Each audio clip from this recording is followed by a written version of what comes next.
Why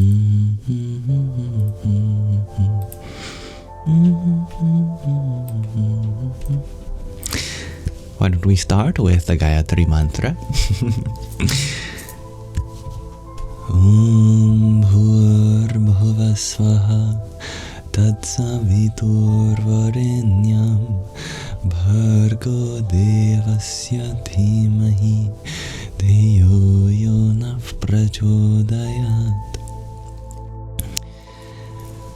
Welcome to another ASMR Sunday.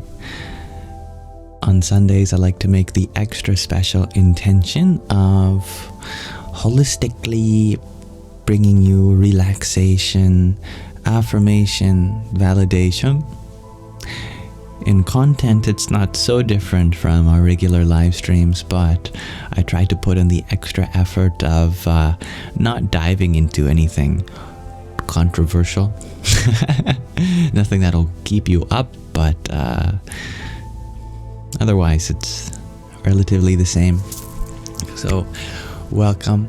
I hope that all those who are joining are feeling as well as they can, given whatever circumstances they may be going through at this moment. Whatever feelings are crossing through your mind, however your body is feeling, it's all allowed. Hello G2 Infinity. Hello Purple. Much love to you too. And thank you, dear Risi, for blessing us with a heart me, a team bracelet, a best team, a cheer you up, and of course, a tiny yippee and a friendship necklace and a cheer you up. Thank you. Much love to you too. Radhe Radhe. I believe Sandy is outside in his catio with his brother Shadow at the moment. Hello Kiki. Bye.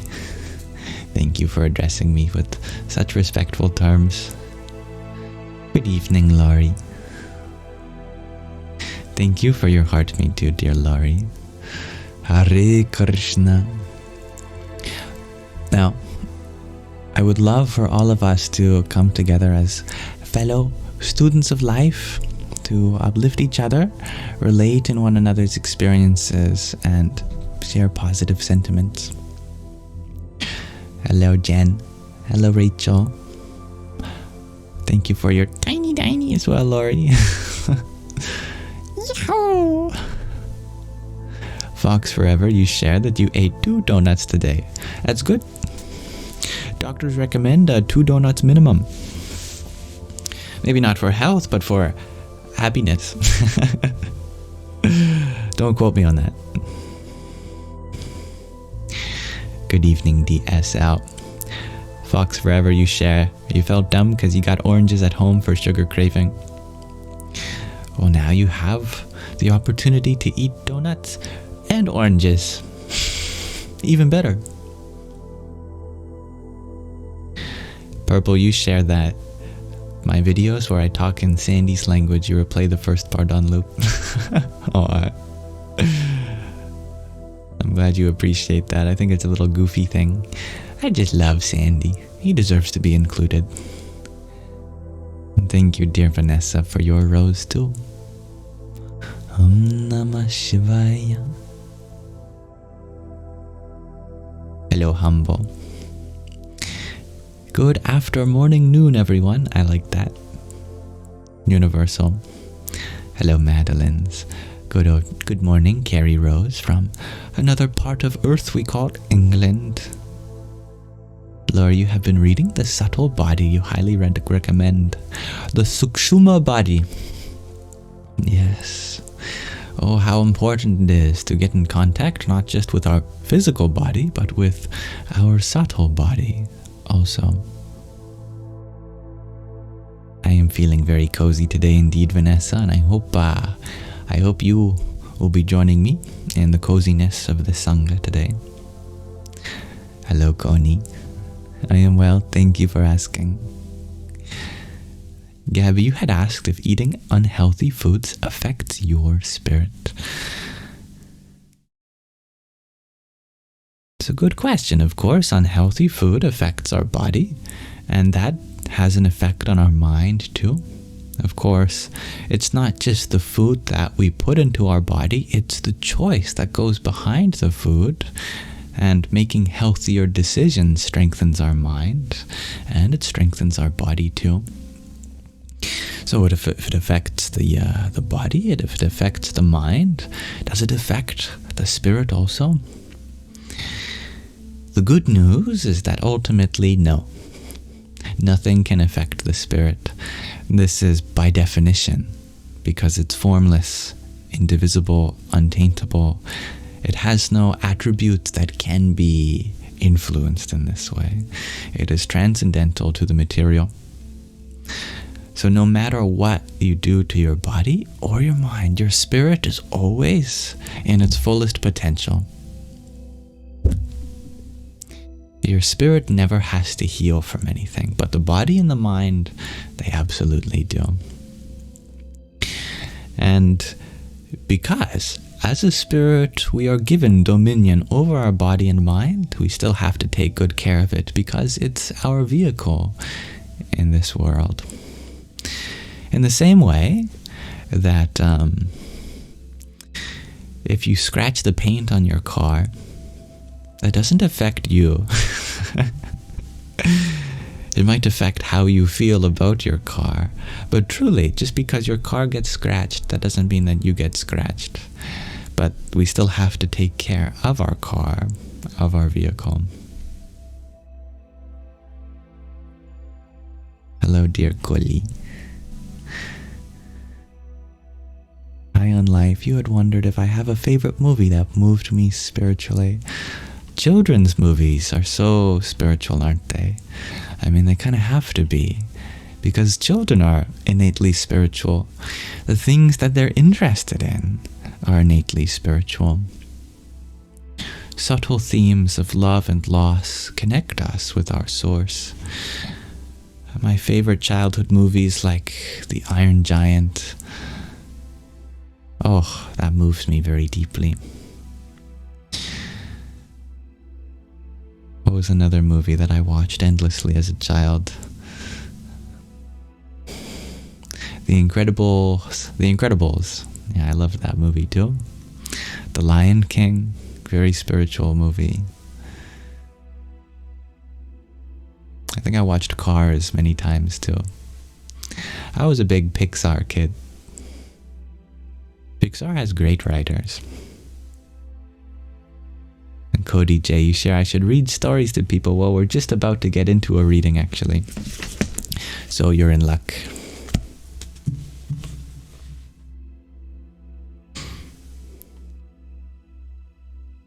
Mr. Astrolabe, you're wondering, is a tree aware? Well, is a human body aware? By itself it is not. It would be more accurate to say that an awareness permeates the human body. And because of that, it lights up all of its senses, like sound, sight, taste, smell, and touch. The awareness illuminates the world from these faculties that are part of the human body. A tree certainly has different faculties than we do. It doesn't have eyes like we do. It doesn't have ears like we do. It doesn't have a brain like we do. But it's sensitive to the world in different ways. It responds to stimulation in its environment, just as we do. But the kinds of stimulation it has to respond to is very different from ours. It does respond to sight, definitely. I mean, photosynthesis wouldn't be a possibility if the leaves didn't know what direction the light was coming from, so it could turn to face. A tree has to be aware of temperature and moisture and various variables in the soil. So I think just as an awareness permeates our senses, plant life has a kind of subtle awareness that permeates its sensitivities to the world also. I imagine it's not philosophizing as humans do, thinking about itself and setting up forms of entertainment like human civilization does. But is that necessary to have something as simple as awareness? Something as universal as awareness? I think in this way, just as our body is permeated by a kind of living presence that we call awareness or consciousness, or Satchitananda Atma in Sanskrit, so too a tree is also. And you'll notice that this argument works really for any form of life, and you can even extend it to other things that just have some form of responding to its environment. Now thank you, dear Gina, for the heart me and pair of roses you sent a few minutes ago. Hari Om Tat Sat. And Babblefishy, thank you for your trio of roses. Hare Krishna. Thank you, dear Hybrid Gen, for your rose too. Om Dum Durgai Namaha. Thank you, Dr. Ginny, for your trio of roses. And a tiny yippee!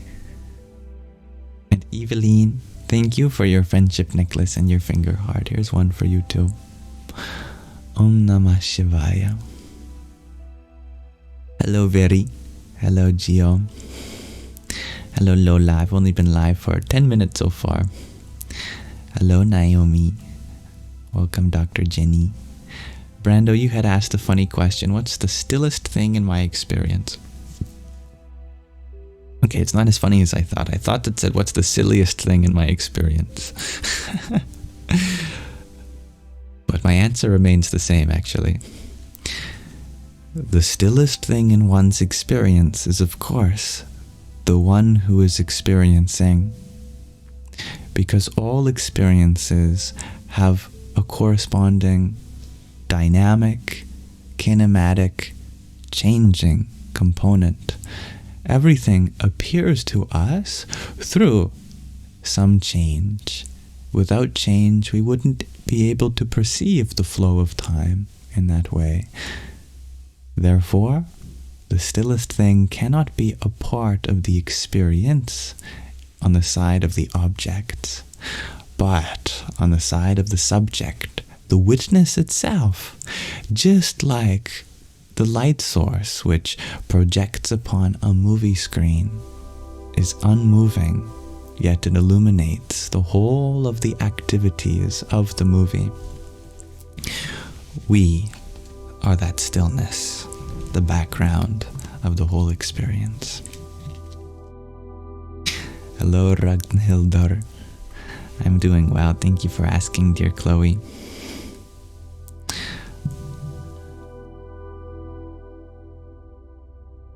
Is all changed balanced, asks Paradox Paul. Well, if it weren't, we'd end up in a paradox, wouldn't we? Thank you, dear Usha Bai, for your let 'em cook. Om Namah Shakti Shavaya. We are inside today for ASMR Sunday. And Bertok, you had asked, why do I keep deleting my videos, ripping away a source of light for many? Those vids hold value. Well, thank you for expressing to me the value that you found in those earlier videos. It was only one day which I decided to take all my videos down all at once, so it hasn't been a recurring process. Perhaps it may seem like that. In fact, since I took them down, I have been putting some of them back up, unprivating them, so they are reappearing again.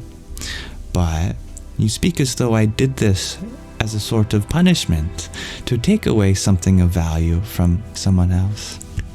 This is not my intention, so please do not take that gesture personally. If you want to know the story, inside the link tree in my bio, there's a frequently asked questions document, and there are many answers to questions relating to that, and I hope to inform you why there are genuine reasons behind having a shift in my content away from provocative media meant to keep your mind awake at night, and more towards what I now think the world really needs, and that's a sense of calmness, peacefulness, and validation. My role has changed for you, and my target audience such. Behind the scenes, I was experiencing such anxiety. I was going back and forth to the hospital. And in that moment, I realized that I had a duty to all those who are feeling just as overwhelmed with life as I am. That I have not been put here on this earth to provoke people, to wake them up out of some dream. I am not here to give them some truth that makes them question everything. Perhaps that is another person's purpose, but it is not mine.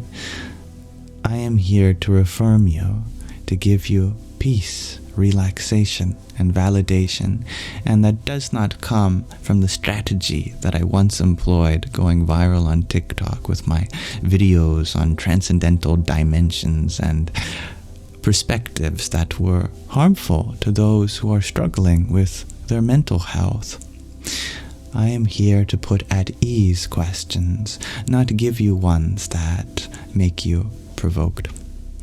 I hope that shift in my role for you comes not as a gesture meant to slight you, but one that actually is intending to bring more peace and light into your life.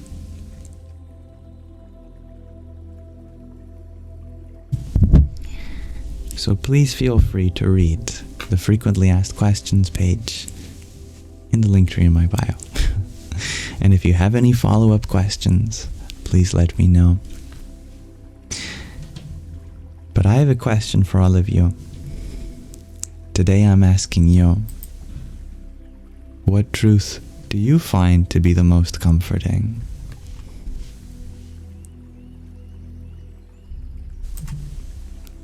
Thank you for understanding.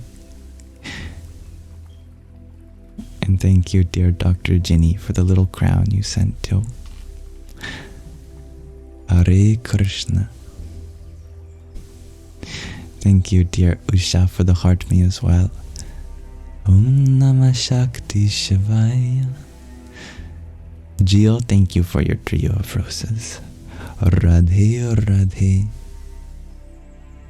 Thank you, dear Hybrid Jen, for your disco love, and Gina for your gimme the vote, cloud bread, and your rose. Om Dum Durgai Namaha. And Badramal, thank you for your tiny yippee. Thank you, dear Usha, for your hand hearts. There's some for you as well. Om Brahmbharvaya Namo Namaha.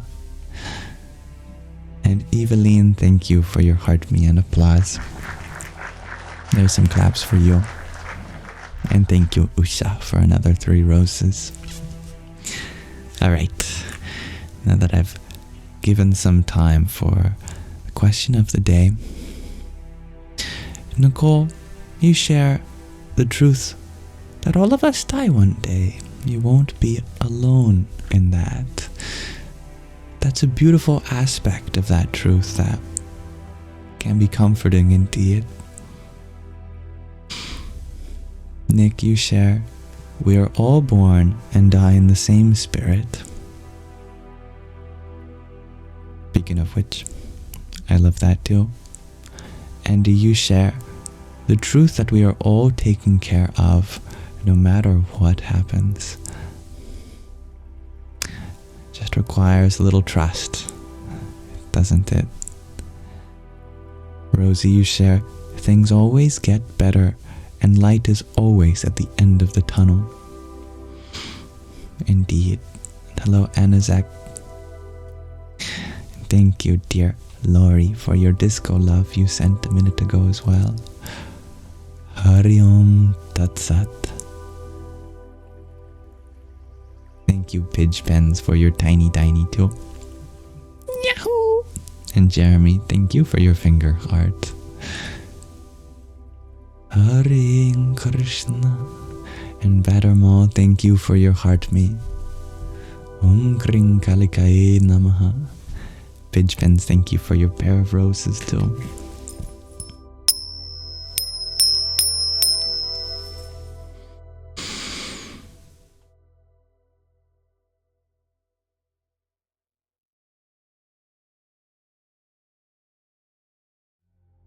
Hybrid Jen, you share that you are a speck of stardust in flesh that expires and you'll be reunited with stars. That's beautiful. Paradox Paul, you share that we die is the most comforting. The balance of life is divine. I'm happy that you find so much comfort in a source of discomfort for many. Jay, you find the truth that you are everywhere and everything very comforting. Satchitananda Atma. Laura, you share that all in life is good. And indeed, I am inside today, Talin, for good background audio for ASMR Sunday. Dr. Ginny, the most comforting truth for you is that nothing matters is greater than everything matters. I like that. Badramal, you share that it's all energy in life and death and how it's all the same. Lovely. Thank you, VYV Fragrance, for your rose too. Om Namah Shakti Shavaya. That life is really a gift, shares Andy. Talin, you share the truth of life, the fact that we all are alive. Eveline, you share the fact that no matter how poor or rich we are, we all die someday. You can't buy living. I'm amazed at how many of you find comfort in this concept of death. I think that's very spiritually mature. Hybrid Jen, you share, we all are under the same sun, same lighting. I like that. That you are loved, shares Anna. Yes, you are. Staying in the present, shares you've got this. Andy Chilled, you share, the body shall die, but we are not just the body. And I like that. I think saying we are not just the body is perhaps more accurate than simply denying the body. Because we do feel a sense of being here. It's just that that being is so much more than just a body, isn't it? Val, you share, we are all one consciousness. And I love that too. And thank you, John F., for your cloud breath. Radhe, Radhe. And Marie, thank you for your 12 roses. And thank you, Hybrid Jen, for your 12 roses too. That consciousness doesn't die when the body dies, shares Psychonaut Panda. That God is always with you, shares Hybrid Jen. HEH, you share that nothing is permanent, and this too shall pass. Ashraf, you share that recently you found out about quantum immortality. Not sure how true it is, but it's pretty neat. That's a very comforting idea, isn't it? Dr. Jenny, you share that we can change at any moment. Indeed. We can always reconfigure our sense of self. And with that, guide our experience in new ways in each moment. Slowly but surely, we can change our mind. That God is good, shares Natalie. Bertok, you share that to be alive is a choice, and over the veil you can choose to be born or not. That is beautiful. Thank you, Gina, for your rose again. Jai Sitaram.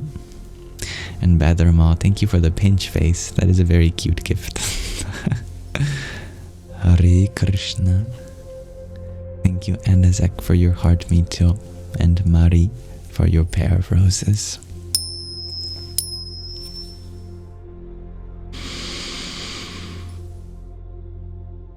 Wonderful answers from everyone. And there's so many of them too. That God loves us unconditionally, shares Ragnhildur. That everything is connected, shares Adrian. That your grandson is well and flourishing. I love that, Lori. Goli, you share that it's really not that serious. Babblefishy, you share that feelings are temporary. You think it's your duty to feel them fully in this lifetime. Beautifully spoken. I agree. Has my music stopped? It's still going, but perhaps it's just very quiet relative to my voice. I can turn it up.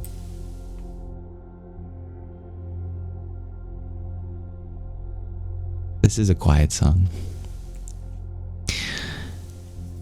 Thank you, dear Lori, for your balloons as well. Om Namo Bhagavate Vasudevaya. And that's right, Hybridgen. That sticker says Radhe, which means O Radha, which means O Divine Mother.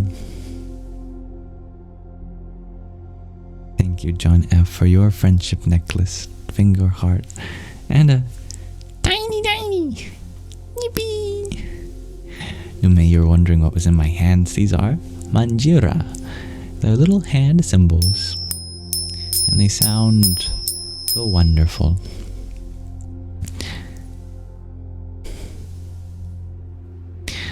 Well, I am just in awe at the wonderful set of truths that you all share. It seems like there is such a variety in the ways in which we can find comfort. And I think what's really beautiful about many of your answers is that they are universal, meaning that they can be applied in practically any situation.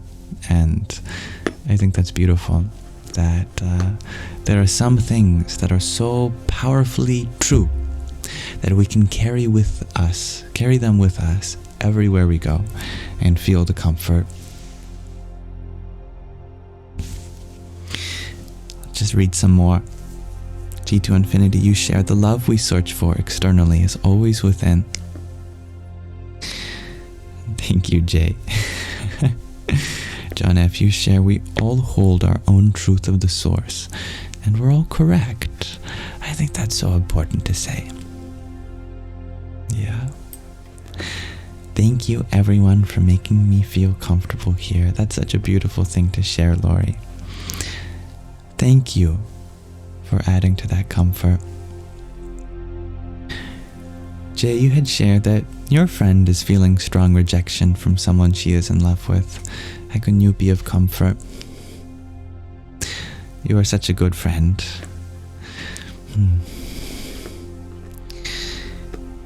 The most important thing we can do for our friend is validate the things that they're going through. Though we cannot solve our friends' problems, it's not our duty to, unless they ask for assistance. Until then, the least we can do is just affirm to them that they have done nothing wrong, and they've put a sense of self in something which was beautiful. And when an outcome happened that was out of their control, they feel this way, and they're allowed to feel this way. And still, it's not a poor reflection of them, like they're not deserving of love or anything like that.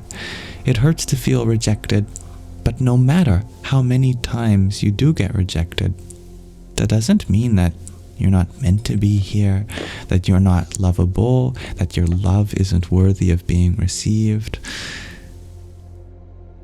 I sometimes believe that the universe protects us in that way, and that it inspires people to keep us out of their life for our own benefit.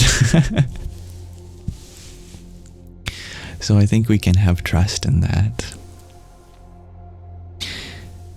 Dr. Ginny, you shared that you're comforted by being on the same planet at the same time as me, and you learned so much from me. Well, likewise, my dear Dr. Ginny. I'm so grateful to be in the presence of such wise souls such as yourself.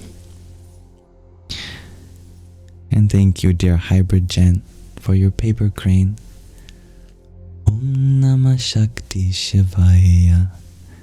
And thank you, dear Bobby Sue, for your heart meat too. Now, why don't we read from another section of The Hidden Power in Humans. This is a book gifted to me by one of you. Ushabai, thank you for sending this, as it was written by your Gurudev, Vishva Guruji, Paramahansa Swami Maheshwarananda.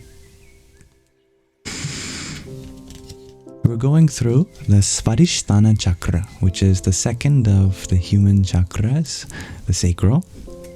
Let's dive deeper into some of the aspects associated with this chakra.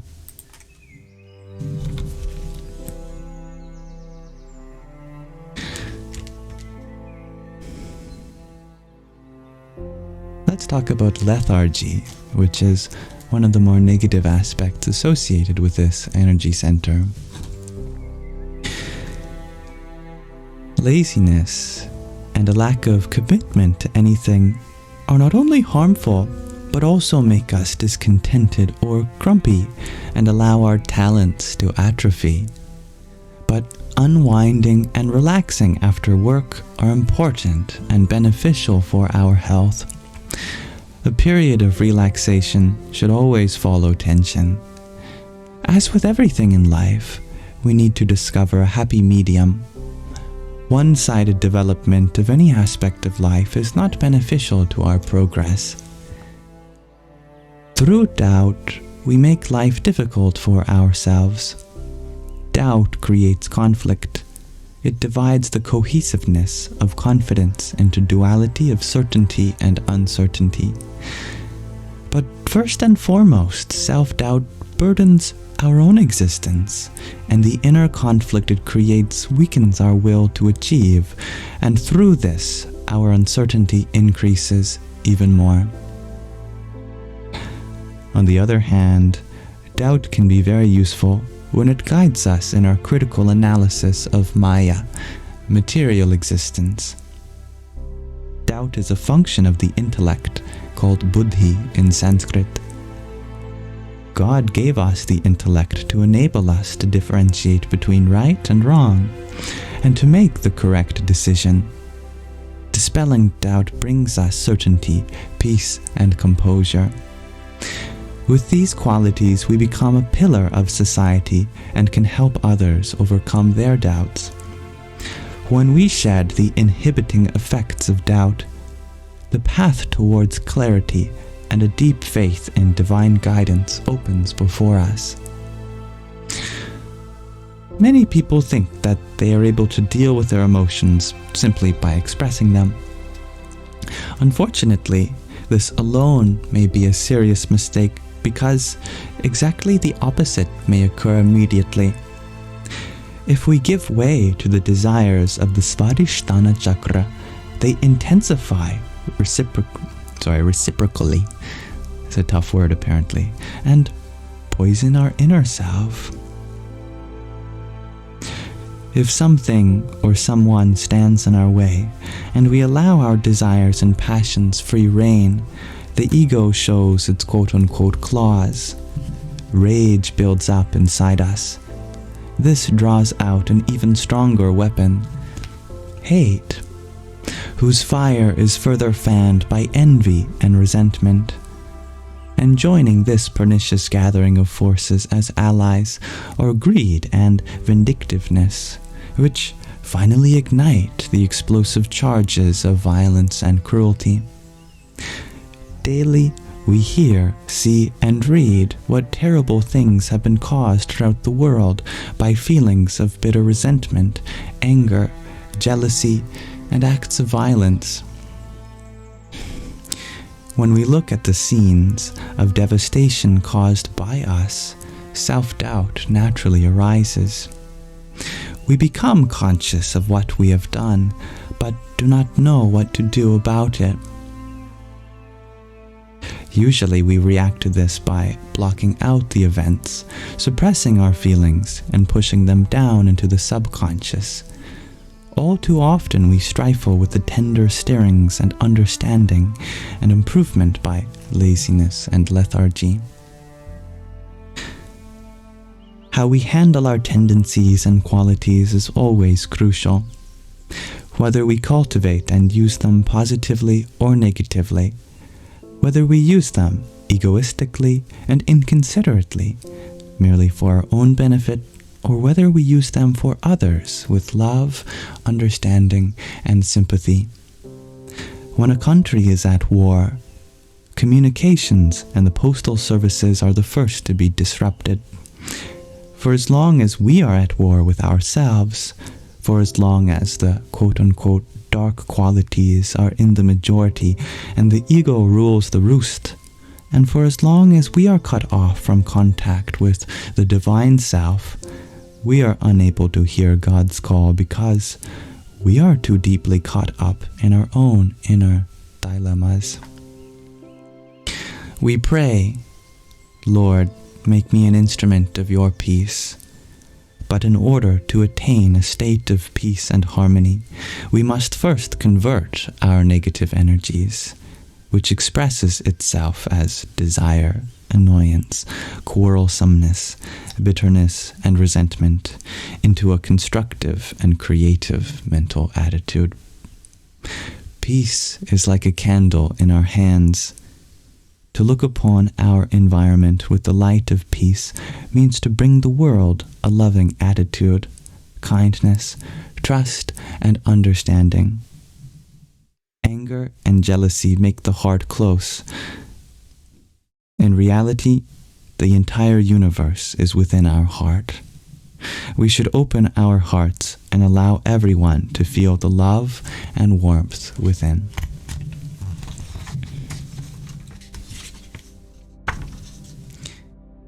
And let's pause our reading of The Hidden Power in Humans there for now. Thank you for listening. It's so important that for us to be a guiding light in this world, which is torn by darkness, we first have to find that light within. Without it, how can we hope to illuminate the darkness of the world? So too, this body is a part of the very same world we wish to give peace to, and therefore it is the first stepping stone on our way to distributing that peace, is to develop it within this body and mind. Thank you for listening. And thank you for those who sent a gift while we were reading. Allow me the honor of extending my gratitude back to you now. King Mikey, thank you for your heart me and your team bracelet. Hari Om Tat Sat. And thank you for your trio of tiny tinies. Yippee! Thank you, dear Jay, for your paper crane. Hare Krishna.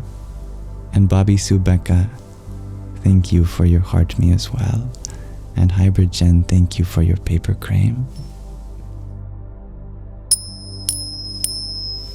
Nice to see you as well, Roxana. Now, we can open the floor to any pertinent questions and discussions on our hearts and minds today. Sairuns, you had asked, how do I accept my darkest side after being enlightened and have to live in society? And because you also mentioned how much I sound like ChatGPT, I'll do this one with my eyes closed. First of all, thank you for assuming that there is an enlightened side of me.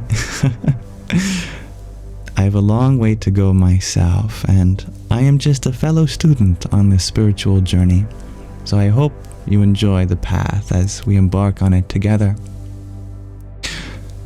Enlightenment and the journey to is not a path that takes you away from your dark side. In fact, it takes you to see the light in your dark side. That all of the suffering that you have experienced in your life, it is what is able to connect you with the suffering that others experience all around the world. And because all of that darkness that we see others engaged in is something that is within our capacity too, that informs us that our decision to bring light to the world is very much a conscious one. We have been gifted with both the ability to do harm and to heal, and the fact that we can choose healing over harm. Now that is the most powerful truth, isn't it?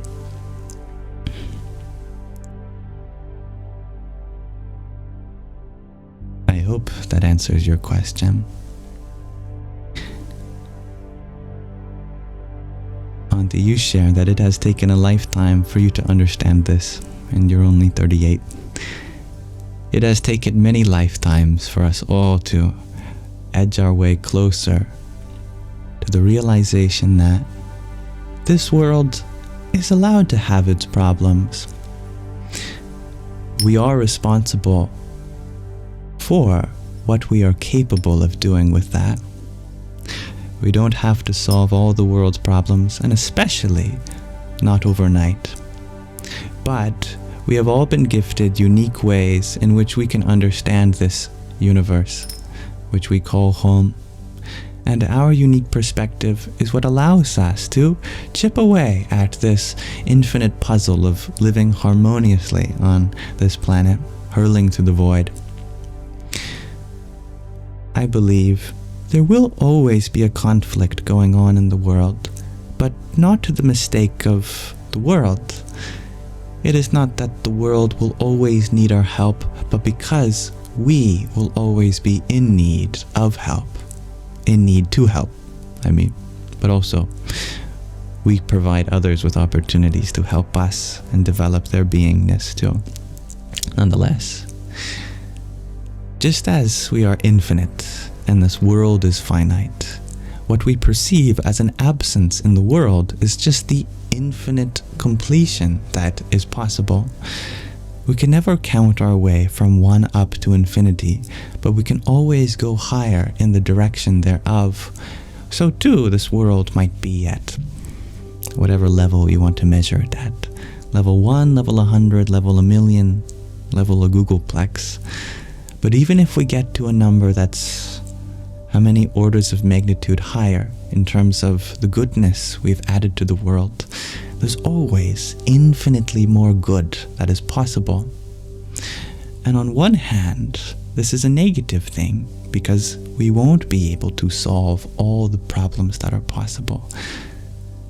It's also a very beautiful thing because it means that you will always have purpose here, and there will always be some aspect of yourself, your deep inner infinite self, which is able to express all the love that's possible from within you.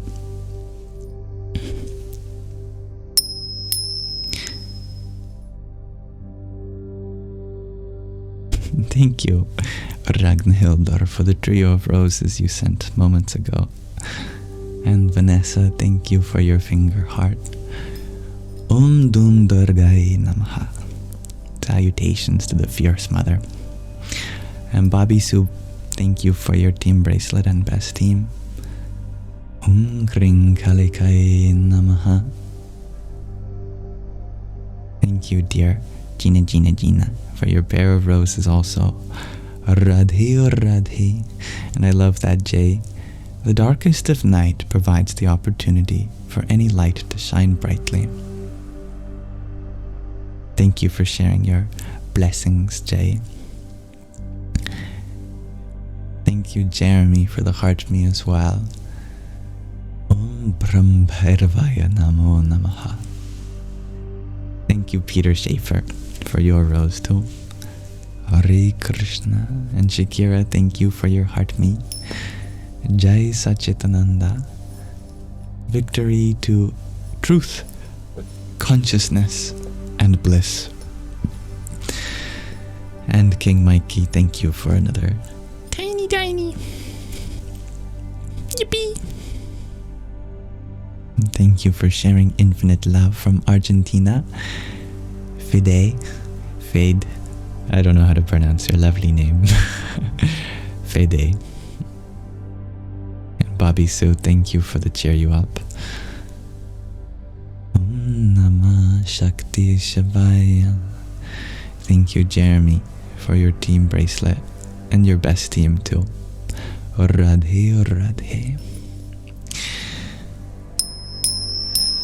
Roxana, you are amazed at how TikTok can be a window to dimensions.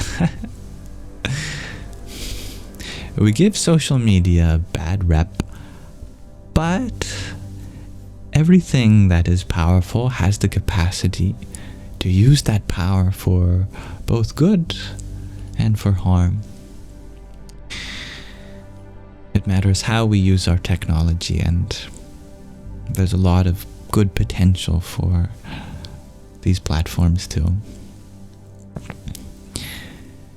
Today you are wondering if I know the book Guru Vachaka Kovai from Ramana Maharshi. I am unaware of that book, but I do have one book about the spiritual teachings of Ramana Maharshi. He was a very interesting mystic that described a pathway to liberation as Atma Vicharya, self-inquiry, by repeatedly asking the questions, who am I? What am I? And to whom do these questions arise?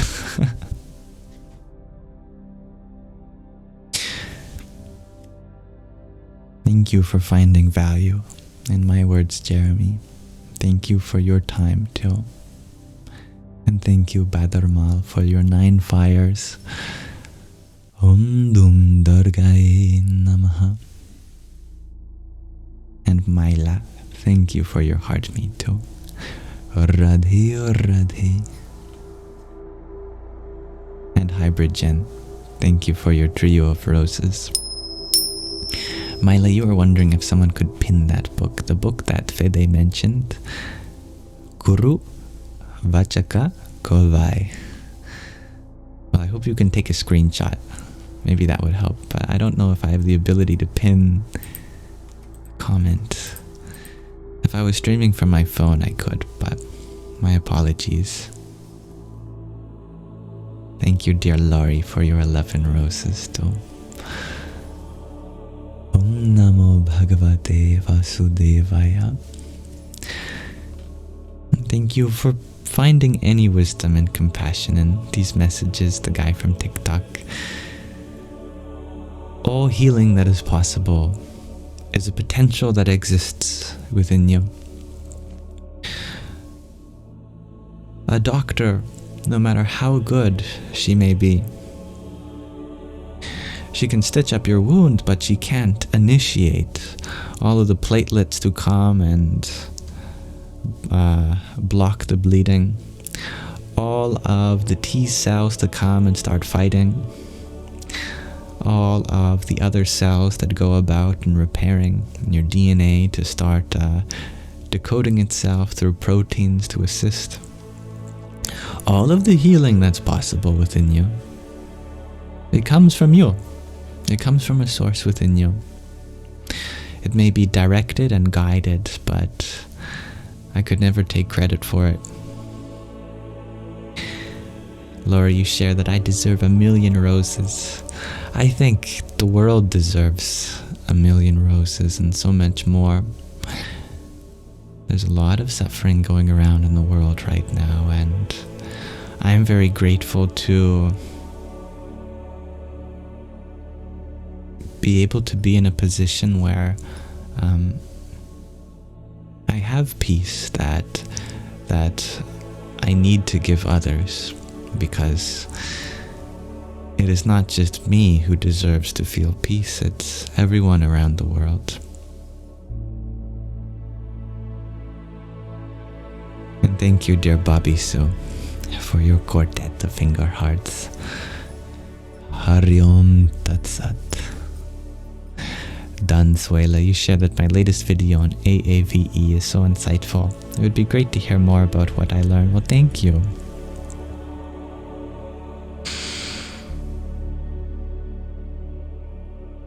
So much can be learned from the cultures that we coexist with and their various subcultures.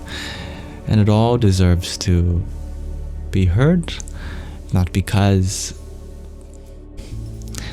we have to, but because it just adds to the richness of our life also. It only increases our understanding and our connection with this life and its many forms.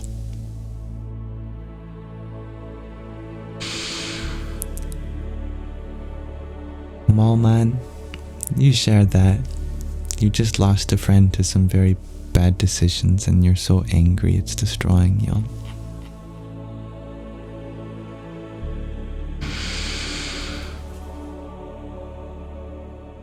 Thank you for sharing something so personal, and I hope that you feel free to express those feelings here.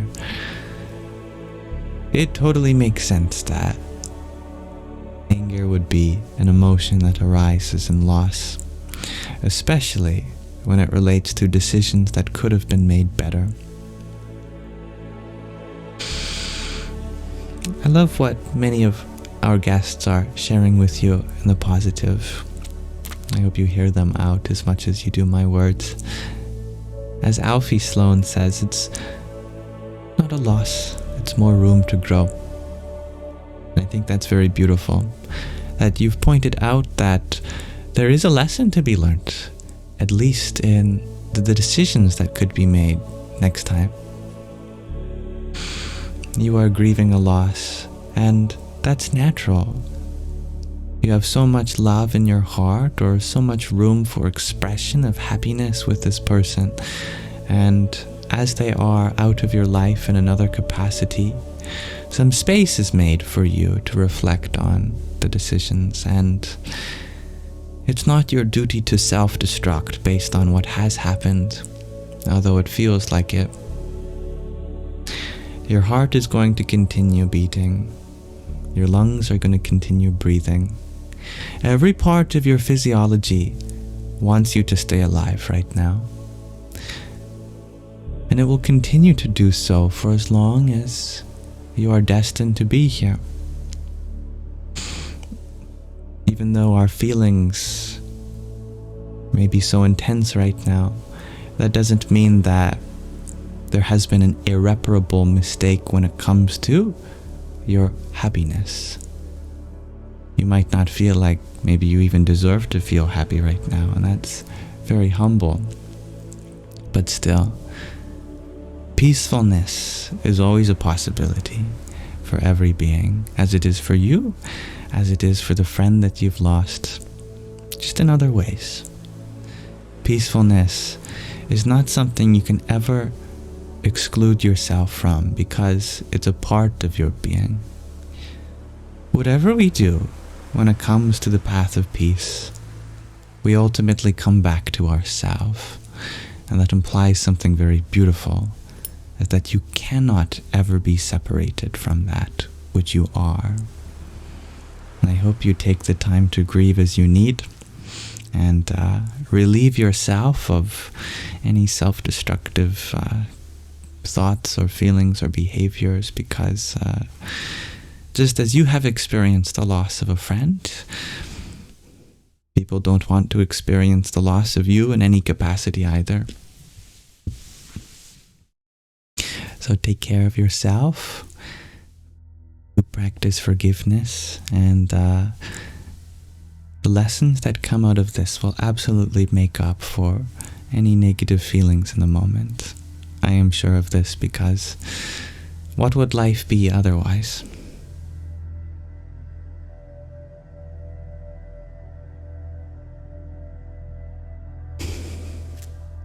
Thank you, dear Anna, for the rose you sent too. Hari Om Tat Sat. Jeremy, you can relate in a way that your brother's passed from bad decisions and you've accepted that was his journey and he is at peace now. It's amazing that you are such a living testament in this moment to the fact that it is possible to find acceptance even in such experiences like losing someone as close as a brother.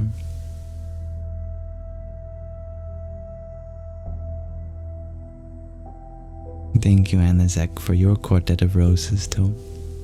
Goodbye, dear Kimberly. Thank you, Hybrid Jen, for your quintet of fires. Agni le porohitam yajnasya devam rutvijam. That's a very ancient mantra. In fact, it's the oldest mantra that we know of. It's the first line of the first mandala of the Rig Veda, which is the oldest of the Vedas, which in turn are the oldest source of spoken language, and in turn the first divine revelations of any culture.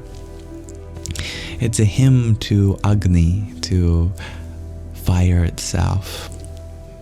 Your 5 fires reminded me of that. Salutations to Agni, to fire, the mendicant, bestower of treasure, and the intermediary between the gods and the humans. It's a beautiful line. Thank you, Nola, for your pair of roses. Om Dum Dargaye Namaha.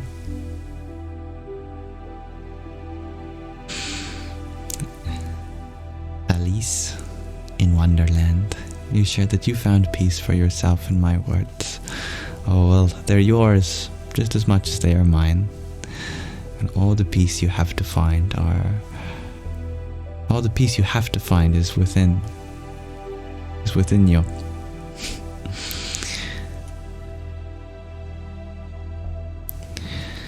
Connie, you're wondering if I can please share my knowledge on yes. Was it the tetragram? The 4 letters in Hebrew that are used in reference to Adonai. Yud He Vad He, I think. I don't know. I can't remember the exact names of these letters. I think the most popular theory is the most accurate one, because it's so simple that you'll notice that all of the letters are approximants. They're not consonants. And that's something, well, they are consonants, but consonantal approximants. They're not plosives. They don't actually stop the flow of air in any way. This would be in compared to a sound like K, K, K. There's a moment where pressure builds up and the flow of air is halted before it's released. In approximants, in fact, all of these are semivowels, with the exception of the H, which is the closest you can get to a guttural semivowel. It's a flow of breath and sound which is unimpeded, and I think that reminds you a lot of what the divine represents, like the breath, which has always been used as a metaphor for life, or for the soul. Many words for the soul and breath come from a similar root. Like in Greek, there's that prefix that we get in English, pneumo, which starts with a P, and that can mean breath, but it can also mean soul in other contexts. I think it relates somewhere down the line to the Sanskrit word prana, which refers to the vital flow of breath, but also to our very awareness. We find that in yogic principles like pranayama, the conduct of breath, prana. Anyway, all this is to say that these 4 letters give rise to a free-flowing sound of breath, that's simultaneously voiced as it is aspirated. The voice in ancient languages represented an acknowledgement of existence, and the aspiration represented a kind of flow. There was an intimate relationship between the sounds of a word and what it represented. Nowadays, in modern languages, we have kind of lost the connection between the sound of a word and the meaning behind it. But older languages had a more intimate connection in this way. So I think God identifying himself as this in the Hebrew Bible says that I am existence. I am your very breath. I am the flow of life itself. I am that I am, and that will be.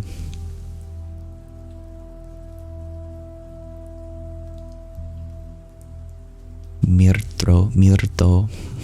I don't know if I'm pronouncing your name right. Mirto, you share Pneuma, spirit. You are Greek. Well, thank you for providing a reference for us. Yeah. It's beautiful. Thank you, dear John F., for your tiny, yippee, and your donut. Hare Krishna. Thank you, dear Gina, for your pair of roses too. Om Namo Bhagavate Vasudevaya. Goodbye, dear Jeremy. Thank you for wishing us all a peaceful and blessed day. Katie, you are so grateful for ASMR Sundays, so I'm happy that you make full use of them. And thank you, Federica, for your heart me as well. Om Dum Durgaye Namaha.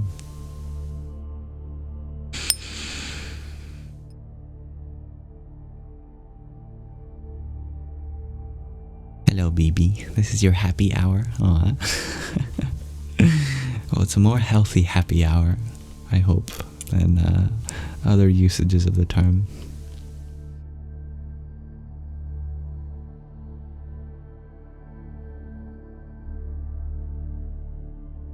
I think what's really interesting is that in ancient times, you'll find that when there's a feminine name, it often has a vowel at the end, especially a prolonged vowel. So you almost sing their name, because singing is done through the voice, through vowel. We can come up with so many different examples to this, and of course, counter examples in modern times. And there used to be a component in many ancient languages which involved an expulsion of breath at the end of a masculine name, called a visarga in Sanskrit.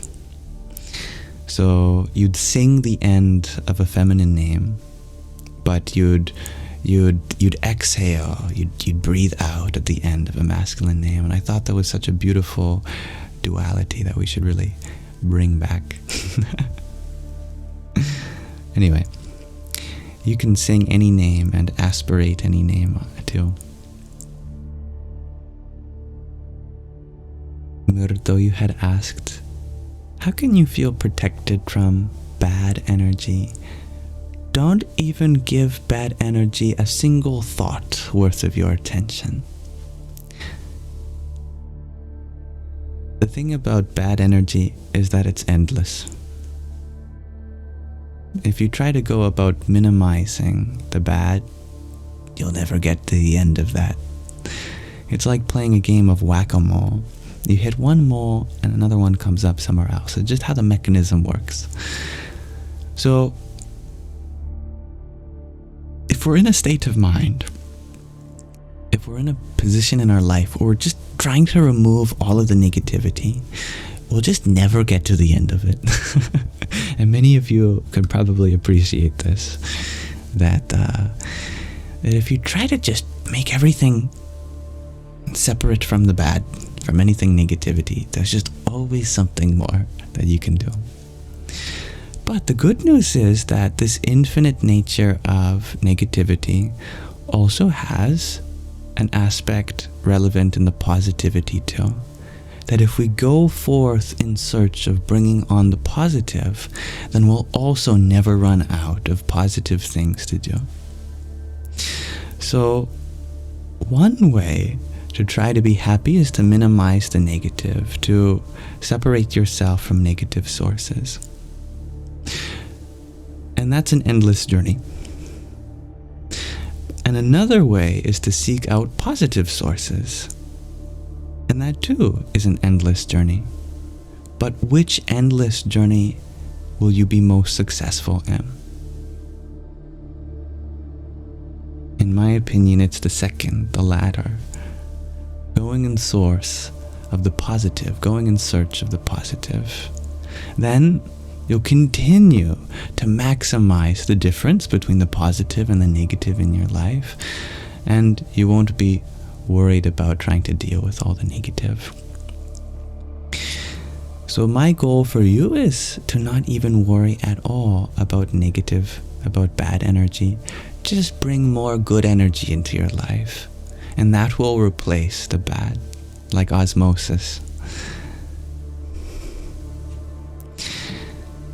And this is something said in scriptures for thousands of years, is that if you bring your mind to God, for example, all negative vices drop away.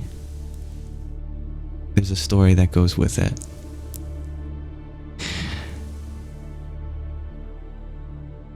Someone went to a saint, and they asked the saint, before I come into the temple and pray and meditate and worship, should I quit smoking? Should I quit drinking? Should I become kinder?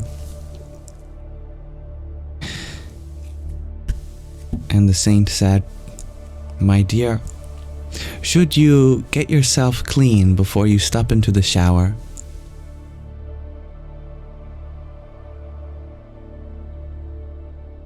The man said, no, I go into the shower to get myself clean. The saint said, in the same way, we go forth in search of the positive, not after we finally settled the negative, but because it is the positive which replaces the negative. It is the divine which transcends all of the imperfections that we have within us. We don't have to make ourselves perfect before we go in search of peace and bliss, etc. It is the search of all of those things that are good. That is the very force that dissolves the darkness and ignorance and negativity in our life.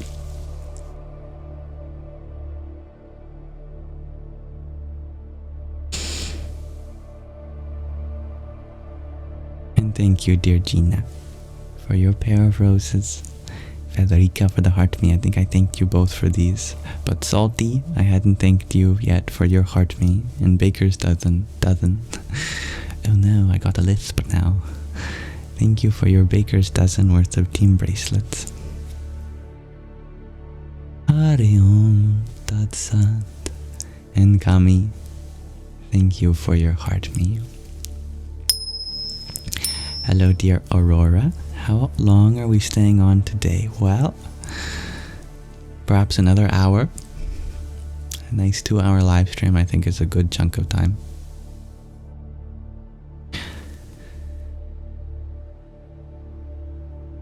Oh, thank you, Katie. Any understanding you have of this certainly comes from your own experience. I'm only grateful that you were able to relate with mine. And Federica, you are wondering if I shared somewhere how I became my present version. Oh, you'll have to take that up with God. He makes the rules, I don't. I think as long as we are open,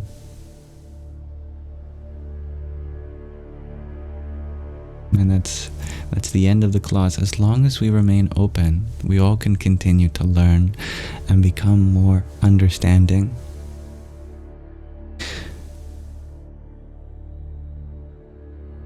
There is truth to be found in scripture. There is truth to be found in spiritual discourses. There is truth to be found in meditation. There is truth to be found in every lesson in our life. But it's not the place of truth that matters so much as your openness to receive it. If you are open to truth, then it can come in any way. It can come in the way that a leaf falls from a tree to the ground. It just strikes you as something worth remembering. And you open to the grace of the wind as this leaf teetered and tottered throughout the air, and as it hit the ground, you awaken. There was nothing about the leaf, or the wind, or the tree, or the ground that awakened you, other than your own openness in that moment, your own ability to really just embrace that moment with fullness and authenticity. There was no thought of anything prior, nor anything that is to come, just the sight of a leaf blowing from a tree to the ground. That may be all you need in that moment. And in the next moment, there could be something different. In your openness, you could find your way into a temple or a mosque or a cathedral or a church or a monastery or a synagogue or a mandir. In your openness, you could find your way to a book or a YouTube video or a TikTok live. It's the openness that I think is the ultimate guiding light. And that openness is the very nature of God. It is the very nature of the source.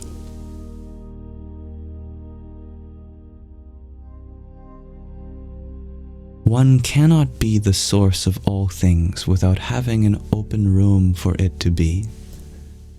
So, in Judaism, they call that tzimtzum. Tzimtzum.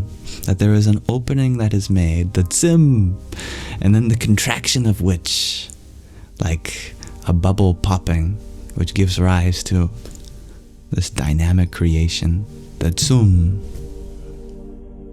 Tzum. You've seen there's some shrimp that live at the bottom of the ocean that they punch so fast they actually create cavities in the in the water, create bubbles, but not of air, just literal vacuity itself.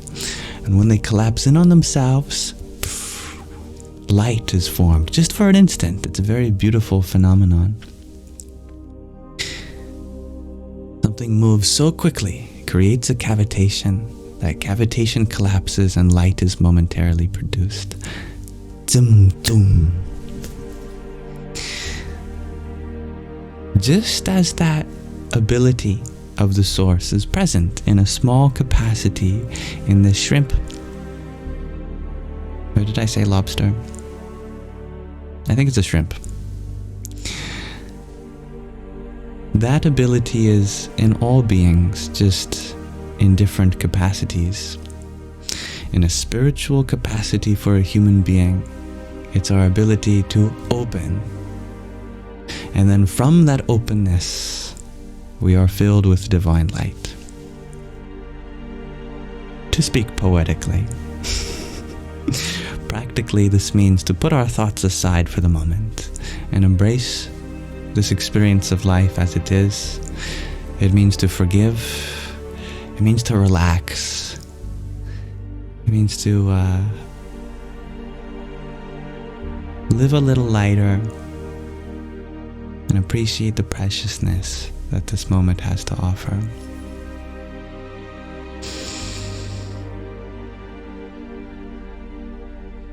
And thank you, dear Valerie, for your rose. Hari Om Tat Sat.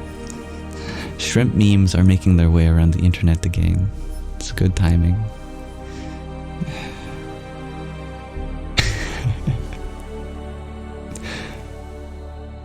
Jay, you share, you can punch faster than any shrimp. I am sure you all have some aspect that another being does not. Though life is no competition, This diversity is an expression of the infinite forms that are available from that source that we live as vehicles and representatives for.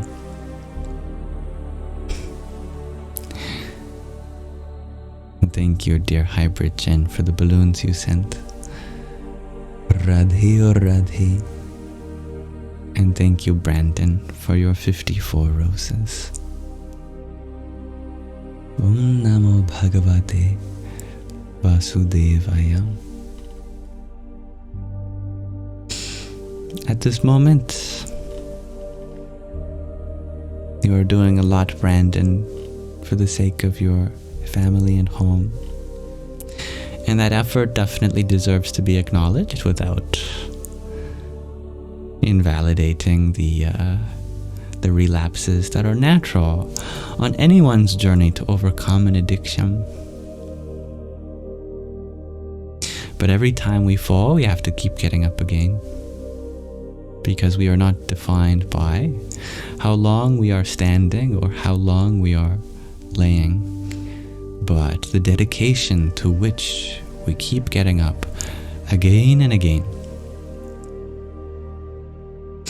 And forgiveness can be your best friend.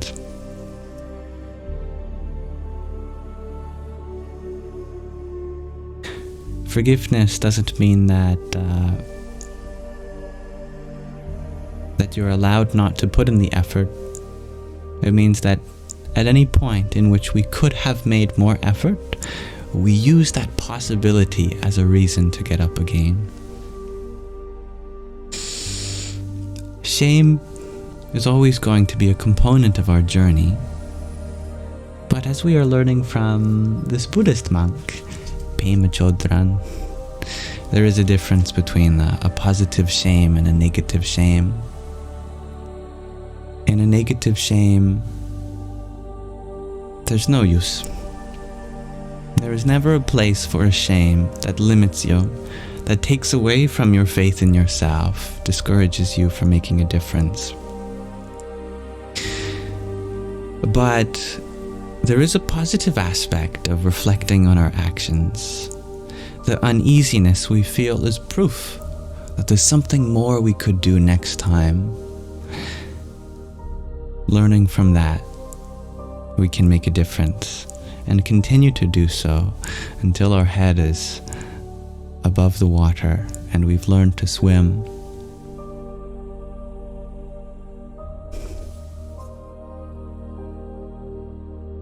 And thank you, dear Hybrid Jen, for the trio of disco loves that you share.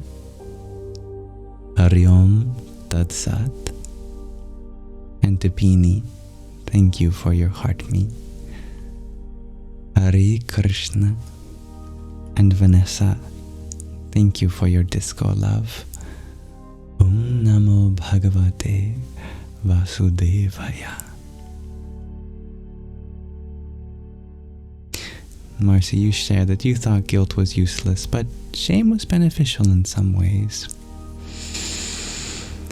Naturally, we do make many mistakes in life, and of course, thinking back on them, we're not necessarily going to feel good about ourselves.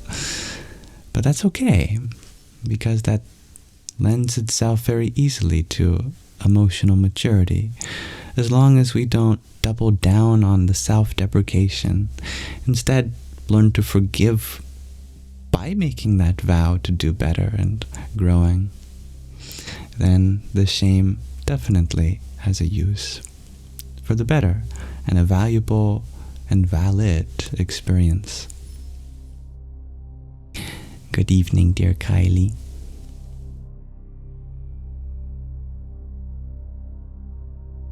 Thank you, Vanessa, for another disco love too. And that's a very empowering sentiment, G to infinity.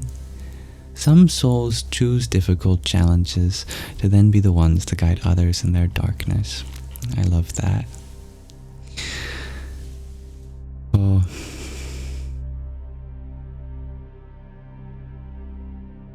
And some of us are just hell-bent on figuring everything out in this life.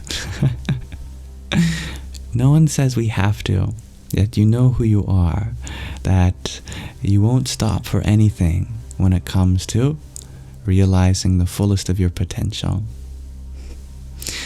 I know people like that in my life, that everything that could be possible could possibly be improved upon in this life. They take that as their solemn duty, and with that they bring themselves so much challenge, and it is that challenge that'll take them far. Still, even for those of you who are dedicated so wholeheartedly to spiritual progression, taking the time to rest is just as valuable. It provides us with a moment of reflection, and that reflection can help us double down on all of the ways in which we are improving, and all the ways in which we are unnecessarily putting ourselves through stress.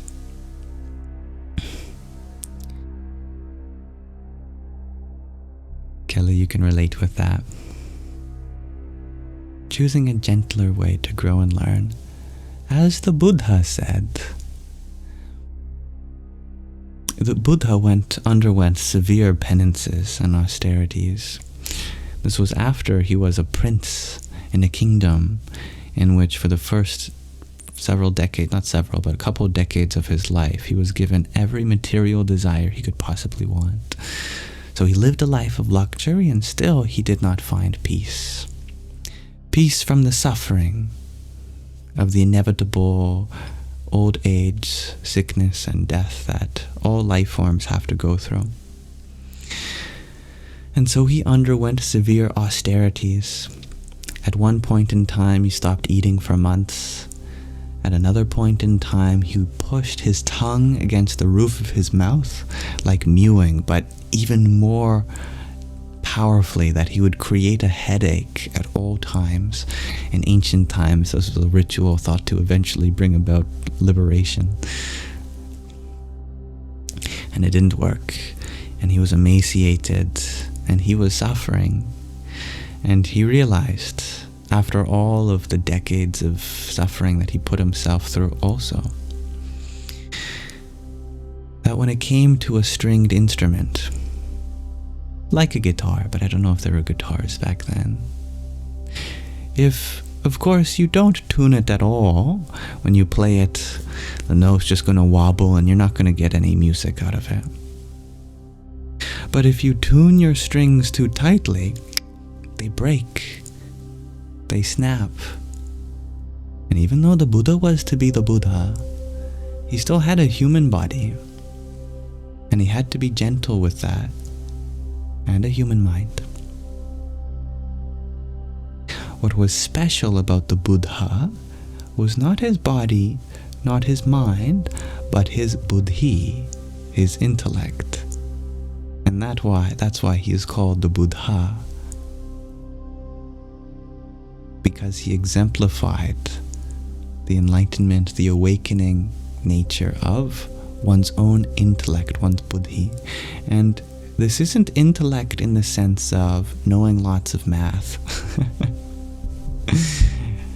but in the sense of being able to discriminate between two paths and taking the middle way. So just as music can only come from a string that's neither too loose nor tight, spiritual liberation cannot come from intense indulgence in material life, hedonism, materialism, or severe penances on austerities, like people who give everything away and go into the forests and put themselves through such severe punishments to the body and mind. There is the middle way, neither too much indulgence, neither too much austerity. I think this is so appealing.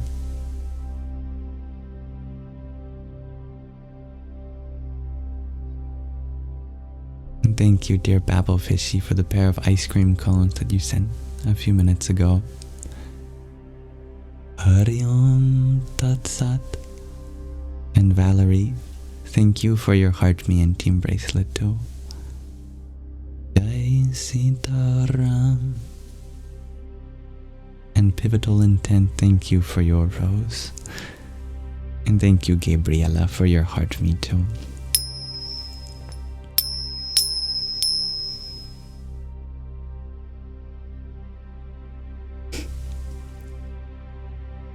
Hello, dear Shannon. Hari Om. Hello, Heruka.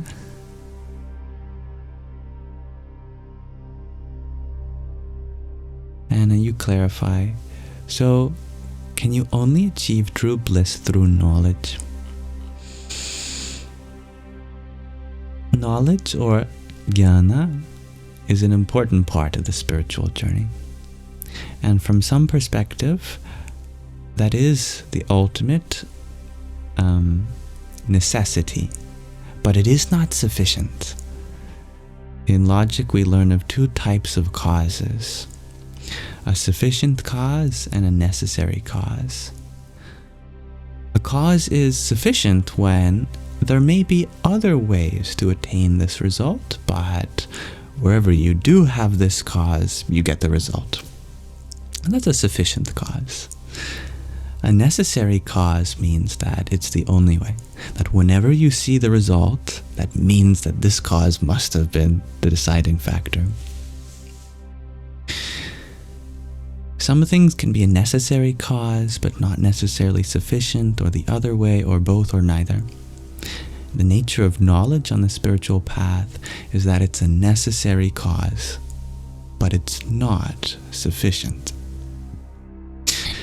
That is why, for example, in the Bhagavad Gita, Krishna brings up 2 or 3 or 4 or 5 different other things that, depending on how you count them, that are just as necessary. Not only did he mention jnana, knowledge, but he also mentioned karma, having the right action, leading a highly moral and ethical life. Very important for actually deep spiritual reasons.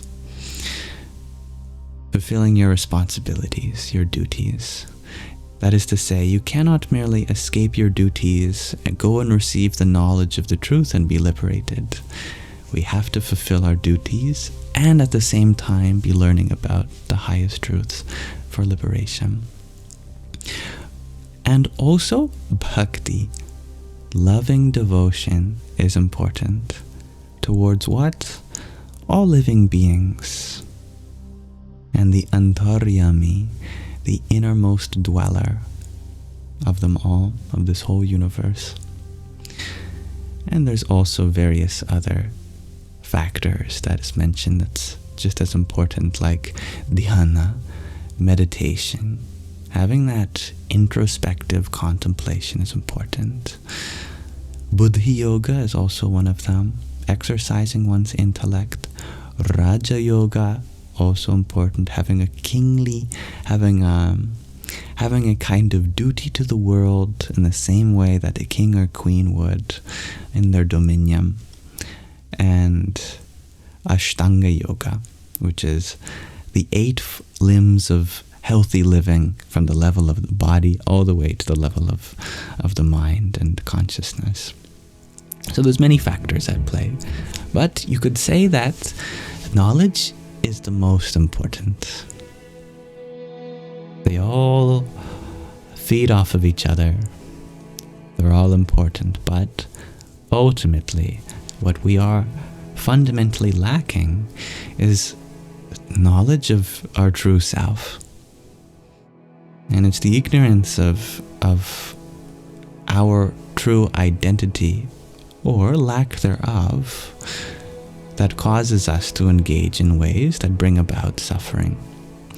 But that true knowledge cannot be there without other necessary requirements, such as loving devotion and living highly moral and ethical lives, not just because it's our duty, but because it represents sublime truths that are symbolized in that action.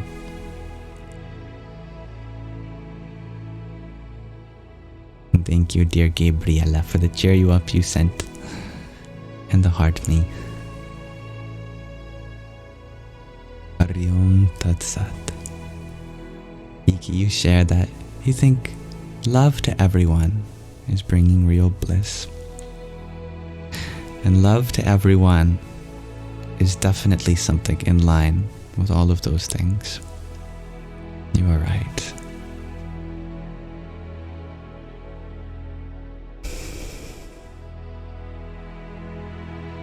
Brandon, you had wondered if my parents hear these or know what I do and how much I help people. They should be very proud. Well, thank you. Either way, you are welcome, and you're going to go and relax with your daughter. I love that. And such a good parent you are in many ways. Don't forget that either. Yes, my mother, my father, sometimes they watch these. And because I'm living in my mother's house, she often listens to them too. And every now and then my mother comes and says hi. See her face.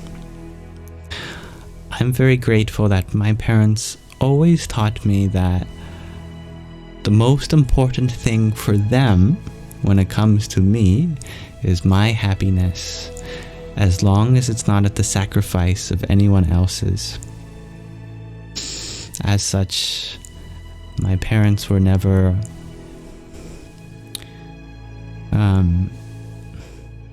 they were never guiding me to any other way of life than the one I showed interest in. So they allowed me to choose a faith or a combination of faiths or the lack thereof that would suit my happiness the most. They allowed me to choose what kind of academic career or lack thereof that I would find the most happiness in. And they allow me to find a way in which I am able to give my voice to people like you. And for that, I'm eternally grateful. Though we are all human, and we all have our own things that we're working on, I see my parents as divine sources of love and light for me.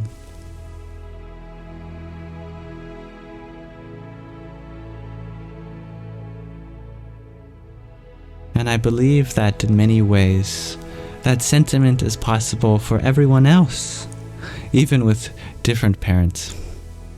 It's not that they gave me that ability. They showed me that that's possible. And that's a possibility that's available for everyone, even if they might not know it, is that whatever you find leads you highest and higher to the truth of all things, to happiness, bliss, and love. That's available to you. You can find your own way in that regard. And Shakira, what a selfless sentiment that is. You are so thankful for my parents.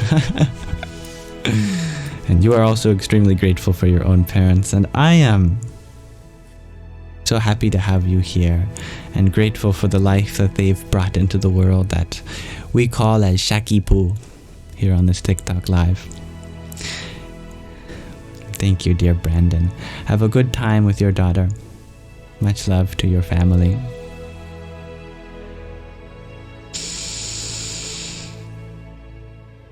Thank you, dear Starlight Wow, for the tiny that you sent a few minutes ago. Yahoo! And Kylie, thank you for your heart me, your best team, your 10 tiny dinies. Yippee! As well, thank you. Hare Krishna. And thank you, Peter Schaefer, for your rose. Om Brahmharvaya Namo Namaha. And Alcoholic Jesus, happy to see you again, and thank you for your trio of finger hearts. Om Namah Shakti Shavaya. Thank you, Grateful Human, for your tiny diny as well. Nyam, nyam, nyam, nyam, nyam.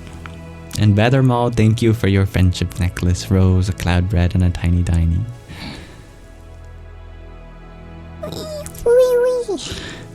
That tiny tiny was French. Oui, oui. Thank you, dear Gabriella, for an octet of roses too. And pivotal intent for another rose. Radhe, Radhe. Thank you, dear Brandon, for your quintet of roses. Hari Om Tat Sat. Starlight, wow, thank you for another tiny tiny. Bonjour. Oh, that one was French too. Who knows? Federica, thank you for your heart. And Alcoholic Jesus, thank you for your quintet of roses and your trio of finger hearts. Kylie, you're wondering if I can speak multiple languages. I should, being born and raised in Canada. My French education was there from kindergarten all the way up to grade 8. Alas, I don't think I paid enough attention to remember much. My mind was always wandering in other places. Now, grateful human, you're wondering if I can speak on how sacrifice looks and feels when clothed in love. I like that. Sacrifice is a beautiful word that makes its way in many scriptures in Sanskrit, and it's difficult to pronounce, but it's yajna. You may transcribe it Yajnya, yajna. Anyway, it can be used in many different contexts, from, a ritual fire that you can have under the guidance of a traditional master, but also to the penances and austerities that we do in day-to-day life for the benefit of others. And it's in that way we can use sacrifice as a way of giving.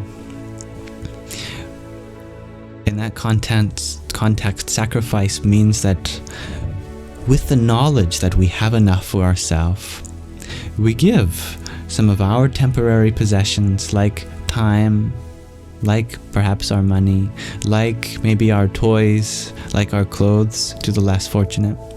Even though, by all accounts, physically, materially, we are not benefiting in that practice. It's not like we get anything physical out of that transaction. We get something spiritual out of it. What is that spiritual gift that we get in return for giving, for the act of sacrifice? We get the gift of fulfilling our highest purpose, and by doing so, that spiritual truth that we're inherently acting upon becomes that much more realizable. The more we give, the more we realize how wealthy we are inside. The more we have available that source of love and joy. Because we see firsthand through our yajnas, through our sacrifices, that no matter what we give, always is there something more inside. And we can never exhaust that source of giving. And I think one of the greatest examples you'll find throughout the universe is a mother. A true and genuine mother sacrifices almost all parts of her being for the welfare of their children.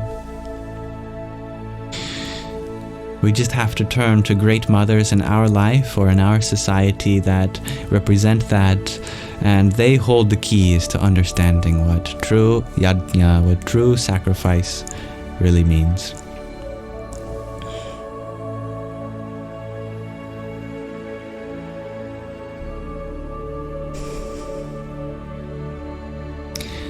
I believe that every role that a person plays in society, they are a living embodiment of some subtle truth. The mothers are clearly an embodiment of true yajna, true sacrifice, as well as many others.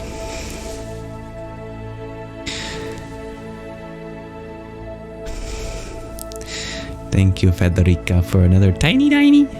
Yippee! And Feline, thank you for your trio of roses. Hari Om Tat Sat. And Michael, thank you for your heart me and rose. Om Namah Shakti Shavaya. Knock, you were wondering if that was my real voice. You just saw a glimpse of it come through when the Tiny Diny came. Actually, my real voice is up here. Hi guys, please don't judge me. This is how I sound in truth. I'm just joking. Thank you, dear Marlin, for your 16 Tiny Dinies. Speaking of them. Yahoo! Imanshu, you were wondering if I know the Ramayana. I know of it, but as far as the Ityasas go, the epics of Bharat, I have not listened to the Ramayana, though I've heard many spiritual stories from the Ramayana of the great Ramachandra and Sita and Hanuman. But I'm still making my way through understanding the depths of just one aspect of the other Itihasa, the Mahabharatam. And that slice of which being the Bhagavad Gita, of course. Grateful human, you're wondering if I can share a gem from the Gita. Absolutely. There was a verse that I was reading today in the 11th chapter that spoke to my heart.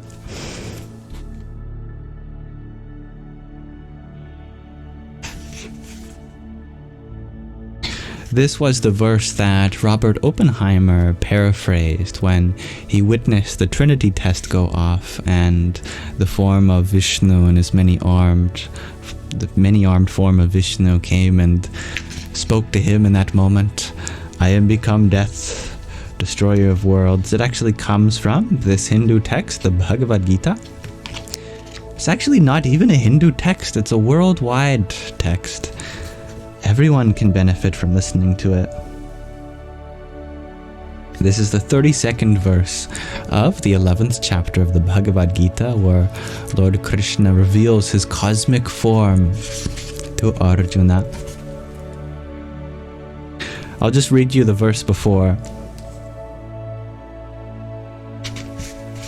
Arjuna, upon witnessing the cosmic form of the ultimate reality, says, "Tell me who you are, so fierce in form. Obeisances unto you, O supreme divinity. Please be gracious. I desire to know you, the original one. I indeed do not know your purpose."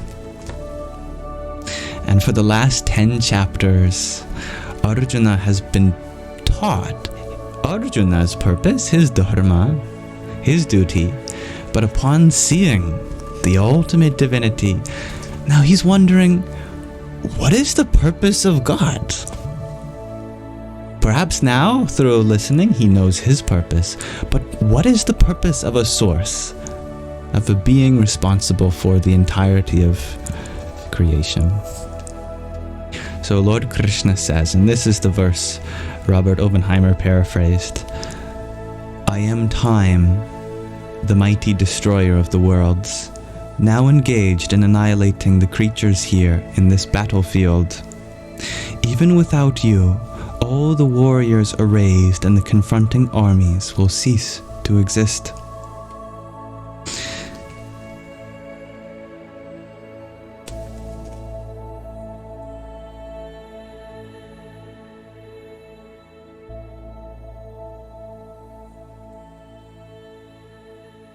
That's a very powerful verse. I am time. Thank you, dear Isabella, for your quintet of cloud breads. Hari Om Tat Sat. And this battlefield that Krishna speaks of is the one that Arjuna physically is on in this moment. But for us listening to this song, sung 5,160 years later, we tell of a different battlefield. Not one of the land of the Kurus, but of the nature of this whole body, and the inner enemies we face, the enemies of greed, lust, of matsar, of envy, of jealousy, of vice, arrogance. All these things which keep us from expressing our unlimited divine form also, they are those whom we have to conquer from within. So arise, O Arjuna, the Arjuna within all of you, and fight.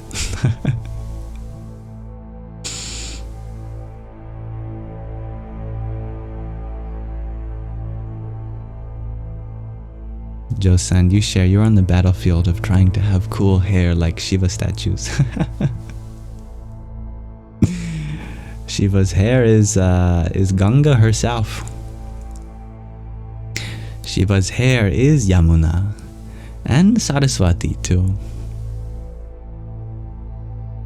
Shiva's hair represents the nadis, the rivers, the spiritual flow of energy.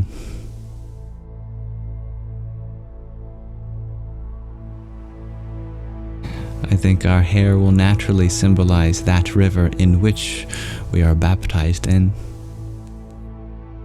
Nearly all traditions around the world have some symbolism of bathing in some holy river. Either in the, the Jordan River for the Christ, and then for all Christians, the river of love and light. For Buddhists, it's called being a Sotapanna, a stream enterer. You enter the stream of Dharma, of teachings. And for Hindus, it means bathing in the Ganga or Yamuna or Saraswati, perhaps all at the same time. So too, all of us, may we all bathe in that transcendental flow of wisdom that has been flowing from the ancient sages still to this day through innumerable ways.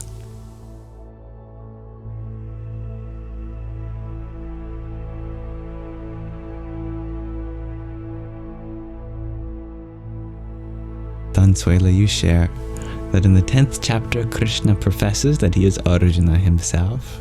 That is true, that is right. In the 11th chapter, he is saying he is also time. This is so profound. Oh, could you imagine? Could you imagine God singing to you? And at the first part of the song, you don't realize that it's God singing to you. And then you begin to realize that God's singing to you. I'm not just being sung to by my cousin. God is singing to me. And then in the song that God's singing to you, God sings to you that he is you. Just in passing. I am the trees, I am the river, I am the knowledge itself, I am time, I am fire, I am the practice of repentance, I am you, I am that, I am the sun. And you'd be like, what did you just say? Oh, I'm sure Arjuna had some time to process that. He deserves some time. Makes sense. He was one of only 8, I believe, that survived the conflict of the Mahabharata. I imagine he spent a long time thinking about that song, as we will. I think it's a beautiful plot twist that through religion we've been taught to develop so much love for the divine, and perhaps at some point in that journey the divine says, see for yourself all this love you have generated for me, how it has come voluntarily from you, how sincerely and genuine your love is for me. And as a devotee we go, yes, that is true, O Lord. Now I have to reveal to you this, that all of the love you have spent endless lifetimes directing to me, I have to show you who I actually am. I am everything and I am you. So you have proven to yourself that you truly are capable of being loved sincerely and genuinely.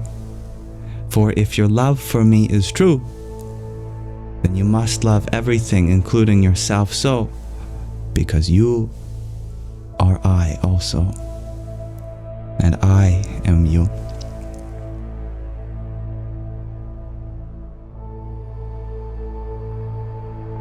And I think you could say at that point the spiritual journey really begins.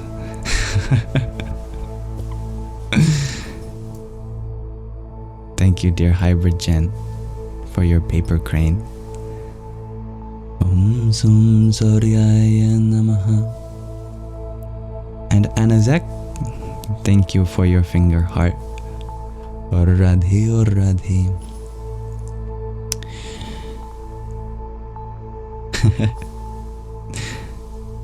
Marlon, you share, there's an imbalance between the masculine and the feminine energy throughout our history.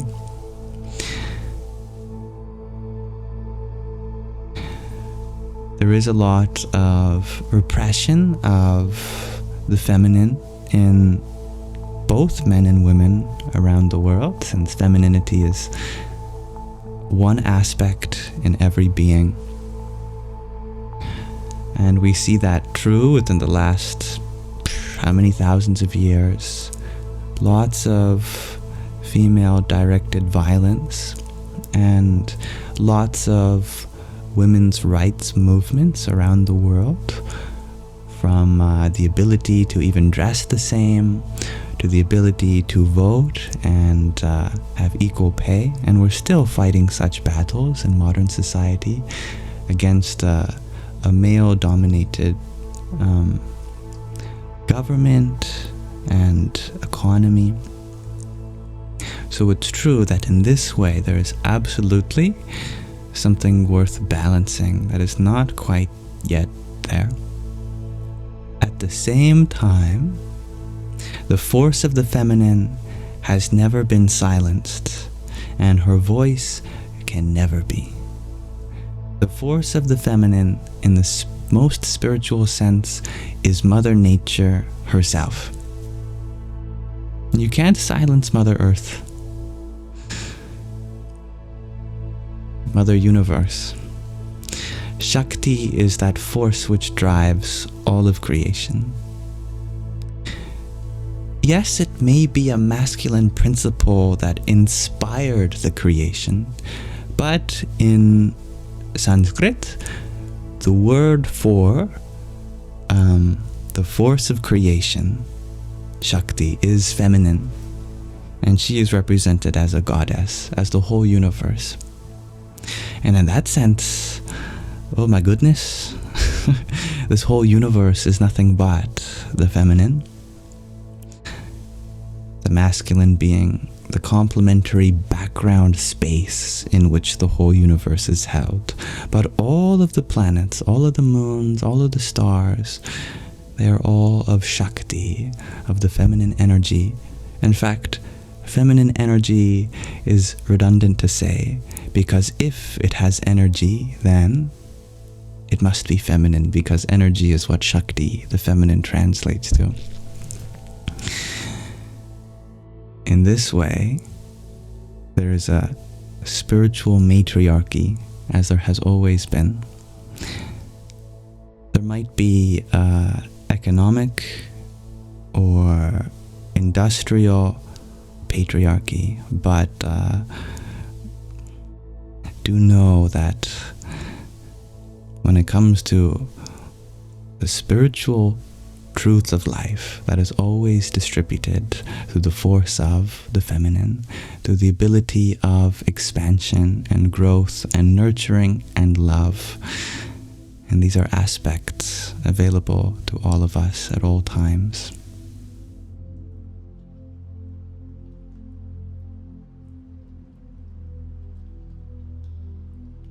user 224, in the same vein, you're wondering if we can talk about the misinterpretation many people have about the feminine and masculine energy in Hinduism.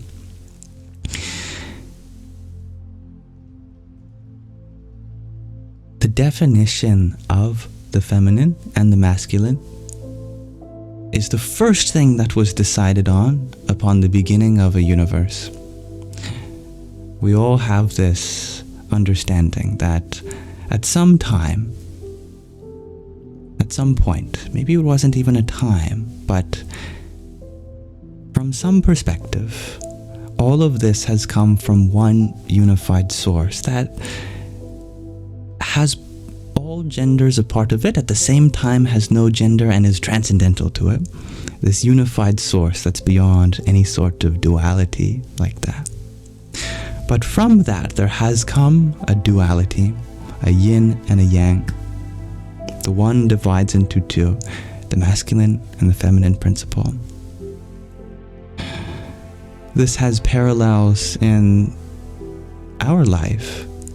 When we were in the womb, life was just kind of one formless continuum.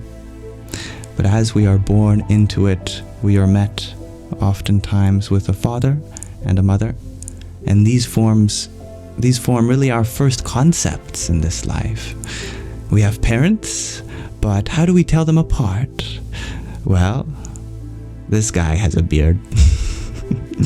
This guy exemplifies this kind of atmosphere, this aura, and this lovely lady who housed me in her before I came, she has different aspects, and so the masculine and feminine can be seen in the duality of a father and a mother. But even more spiritually, at the beginning of the universe, it is said that one split in two. The Sanskrit word Prakriti and Purusha.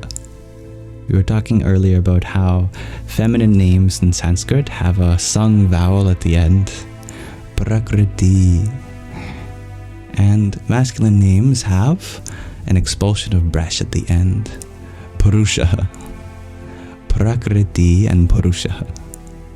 Prakriti means nature, means the motherly principle of this whole universe, and she literally constitutes all of the particles, all of the atoms, all of the molecules, all of the bodies, all of the cells therein, the whole ecosystem, such as why we call her Mother Earth, Mother Nature, the whole of the planet, the whole of the solar system, the whole of the universe. That is the Shakti, the Prakriti, the feminine component. We all have femininity within us because we all have a body that comes from Mother Nature. We all get to experience a universe that is feminine. A universe that is our mother. But we also have a father, and that father is the source. The source is the Purusha, the primordial consciousness which pervades and illumines the whole of the universe. You cannot have Prakriti without Purusha, and Purusha without Prakriti. Prakriti, nature, without Purusha, without consciousness, it would be inanimate. There would be no individual subjective experience, no story to tell, because no one would be there to witness it. So along with Prakriti, along with the material nature, we also need a pervading consciousness, a spaciousness that from the inside out illumines it and makes it a conscious, realizable experience that we can have, so we can see and hear and taste and touch and smell. That's the Purusha. And similarly, a Purusha without Prakriti, that'd be consciousness with nothing to be conscious of. It'd be a witness with nothing to witness. You'd have no body, no world, no form, no drama, no story to tell. So that one divided into Prakriti makes up the feminine, Purusha makes up the masculine. And This does not mean male and female. At no point in this conversation have I mentioned biological sex. Prakriti and Purusha are a part of every living being, no matter your biological sex. The spiritual nature of gender, of femininity and masculinity. We all have a feminine body when it comes to Prakriti, and we all have a masculine consciousness when it comes to Purusha. In this way, masculinity and femininity is not something that divides man from woman. It divides nature from spirit. But our bodies do exemplify various aspects of nature and spirit in different ways. I hope that is a sufficient answer. And thank you, Tattvam Asi, for your quintet of roses. Hari Om Tat Sat. This concept needs to be a post.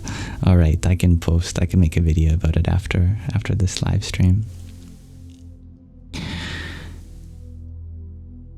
Jai Nisargadatta Maharaj. Welcome, dear Tattvam Asi. Thank you for your quintet of roses. I am sure that if you did test me, I would have low testosterone. And to tell you the truth, life is so much more peaceful that way.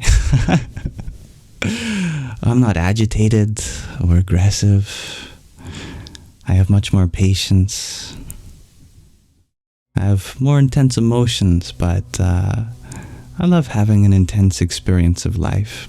I love the balance of both the feminine and the masculine. I think it's a beautiful way of being, embracing both sides. Now before we go, because we are reaching past the 2-hour mark now, I'd love to ask you all my question of the day, which is, what truth to you is the most comforting? I think we speak of hard truths a lot. We speak of uncomfortable truths, but it is in my belief that the highest of truths are the most relieving, are the ones that fully bridge the gap between yourself and the universe, ones which get you to release into a state of understanding. Satchitananda Atma. And user 308, you share that everyone is going through something, and I love that answer. That definitely helps us feel a part of the whole world. Sovereign, you share our experiences are a reflection of our perspectives. That's beautiful. Grateful Human, you share that nothing can separate you from love. How can you be separated from that which you are? Noct, you share that all time exists all at once. Beautifully stated too. Bobby Sue, you share that we are small in this universe and yet a part of it. We are not so small that we are insignificant. Your existence is very significant. Gina,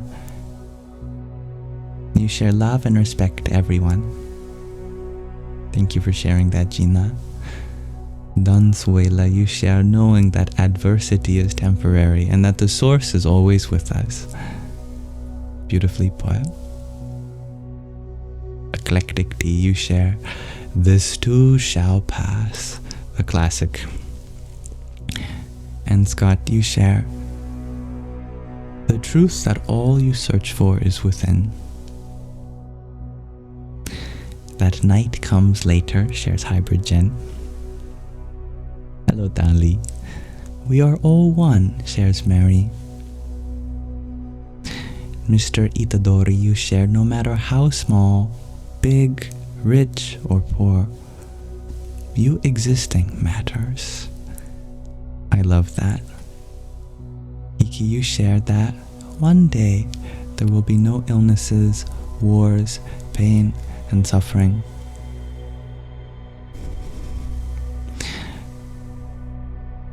I hope you are right. Let us all wish for this to be the state of the world that we are heading towards. And as we transcend this suffering ourselves, we can go forth and serve those who have yet to transcend these things. Dalen, you share that patience and respect are key. And Tattvam Asi, you share the truth that is not muddled by the mind, ego, or actually EG is not for ego, it's for example. For example, not getting scared of speed, but watching the speedometer.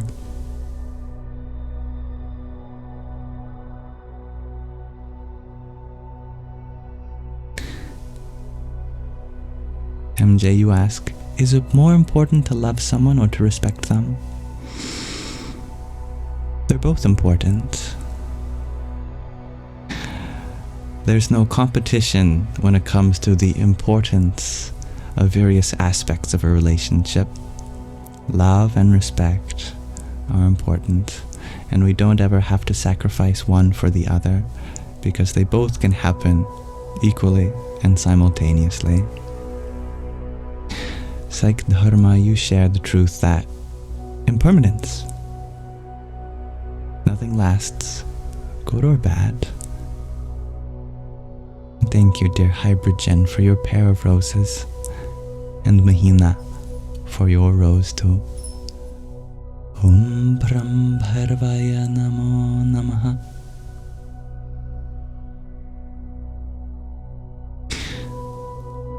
These are all such wonderful truths, and I agree that they are comforting. Feline, you share happiness and peaceful in our blue planet, hopefully, with no more fight and war anymore. I love that aspiration for our world too. That the source loves you, shares Federica. Indeed, that's true. And so you share that the universe is safe, friendly, and abundant. The universe really does have our back, just as a mantra shall. Like the Bhairava mantra that Sacral Dharma mentions. Did I say, I meant to say a mother. I was wondering how these words fit together. Just like a mother has our back, Mother Universe, but a mantra also has our back and is a sound form of the universe. And thank you, dear Nak, for your pair of roses too. Jai Sitaram. Miss Girl, and thank you everyone for playing with this question of the day with me. You share that you're scared of flying on your own during the week. That does sound like a scary experience, and the first time I ever flew alone, I was also scared. But once you do it, then you know that it's okay. It definitely feels weird to be so off the ground and so far away from people that you know, but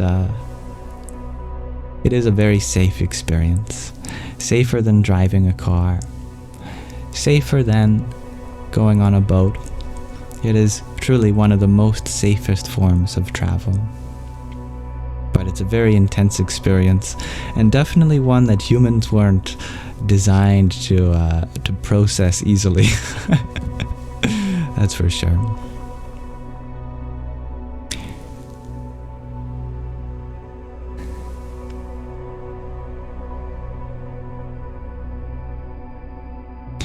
Tatvamasi, you ask, in my question, why did I ask to you? Isn't it universal?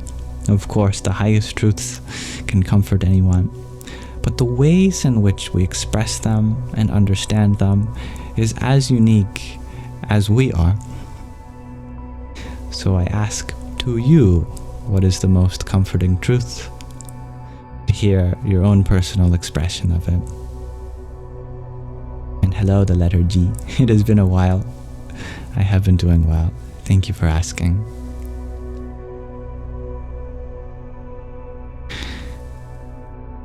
Alright, I'm very grateful that we explored this concept together. Now I would like to continue reading from Paramahansa Swami Maheshwarananda's book, the Guruji, the Vishwa Guruji of Ushabai, who sent this to me and through me to all of you. Allow me to pull up the book cover, and then we'll begin to wrap up our live stream for today.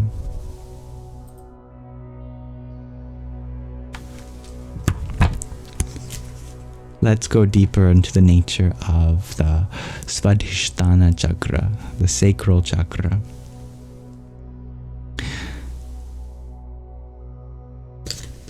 Is this where we left off? I think it is. The following experiment with the process of thinking is very illuminating. Try to think a friendly thought and a hostile thought at the same time. Maybe, I have the capacity to do so much good in the world, and the opposite of that I will never amount to anything. Or to have a loving feeling and a hostile feeling at the same time, that I am loved, at the same time I am in danger. You will realize that fundamentally it is impossible to unite day and night. Light and darkness cannot exist together. When the sun rises, darkness vanishes immediately. Through noble and good thoughts, we illuminate our phenomenon, our aura, and at the same time purify the Svadhisthana Chakra. Prayer, mantra, and nurturing the good within us gradually lighten our dark side. We should fill our meditations with love, devotion, understanding, and warmth for ourselves and for others, becoming like a sun that shines for all, for plants, animals, and humans, so that they are able to take as much warmth as they need. As previously said, the Svadhisthana Chakra is the second milestone in our development. The decision to take this step is difficult for most people. When someone says, the door is open, you can go through now, but behind the rise there is a wild tiger lurking, and the path is lined with thorny bushes and deceptive marshes filled with crocodiles, snakes, and scorpions, and beyond all of these there is a seemingly endless ocean. Most people would be quite happy to retreat and exclaim, "Close the door again." This is how we can feel when we rise from the protective darkness of the unconscious and penetrate the sphere of consciousness in the Svadhisthana Chakra. The tiger, snakes, and scorpions are our own qualities. Everything is within us. No one threatens us from outside.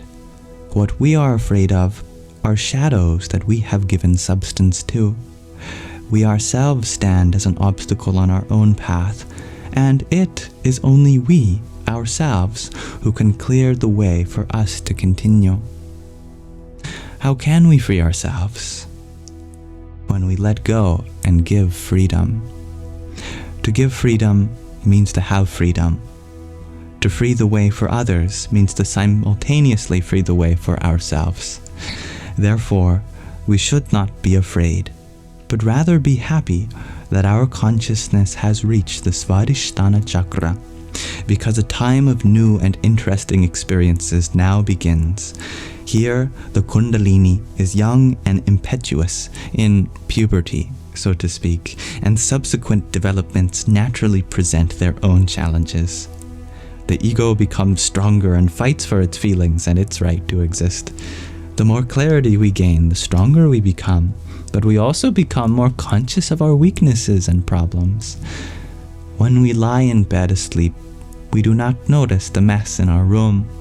But when we wake up and look around, we are horrified and exclaim, "How terrible it looks in here, I must tidy it up." And we do the necessary work. The element of the Svadhisthana chakra is water. Water is very soft and yielding, and because of this, it is especially difficult to bring it under control.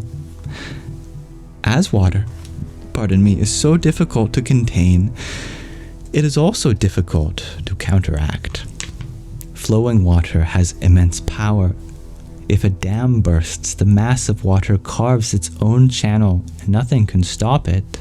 Even if we firmly close the doors and windows, the water will inevitably force its way into the house.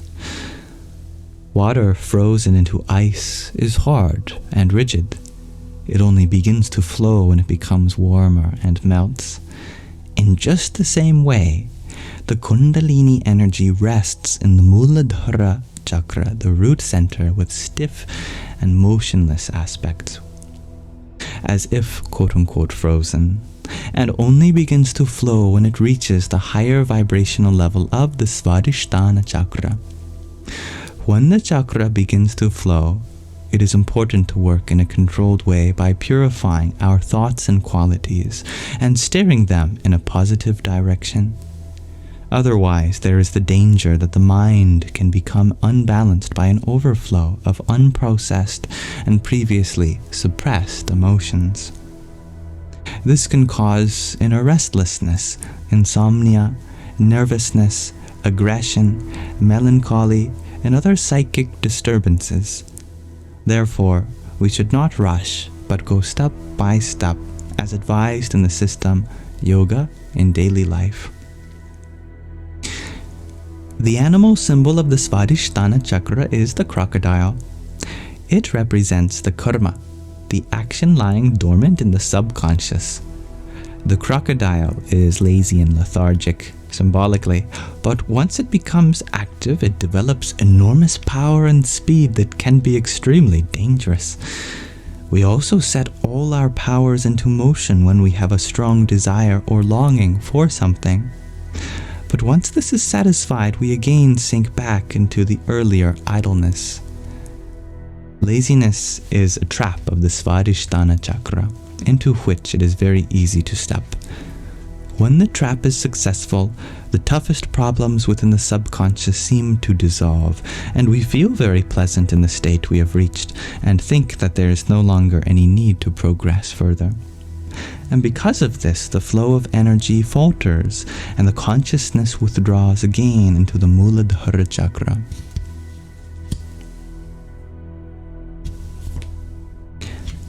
We'll end with the Bija mantra, the seed sound, the subtle vibration of the Svadhisthana chakra, and that is Vam. It's not actually a labiodental sound like we say in English V, where we press our bottom lip to our top teeth. V, V.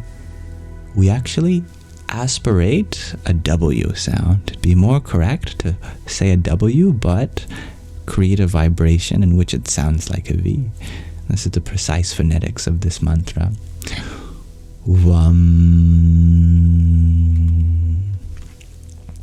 And at the end, although you might not see it because our mouth is closed, we also bring our tongue up to the gutter to completely block the airflow from the mouth and let our nasal cavity be the dominant form of resonance, the dominant cavity of resonance. Vam. This is the mantra which opens the Svadhisthana chakra in its secret teaching.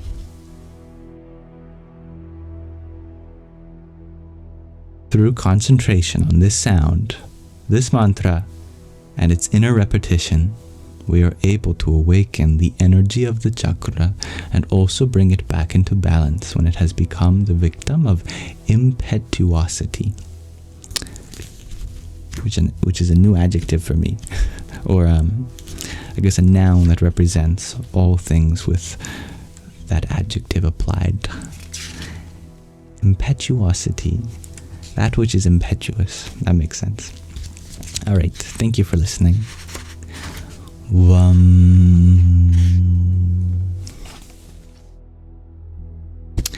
We are slowly making our way through the chakras, but there's many more things to learn about this sacral chakra.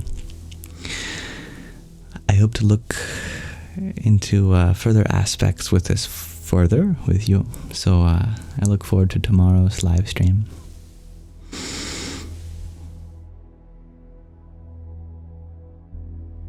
So thank you dearly again for listening, and we'll wrap up our Sangha today.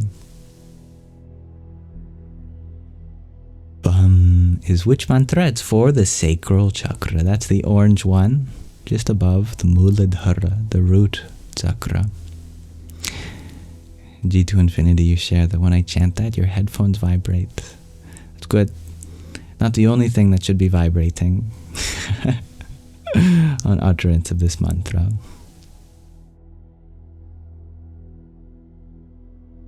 Thank you, Hybrid Jen, for your quintet of disco loves and a love painting that you sent minutes ago. Very kind of you. Ariom Tat Sat. And Jasmine, thank you for your heart me. Om Ring Karikaye Namaha.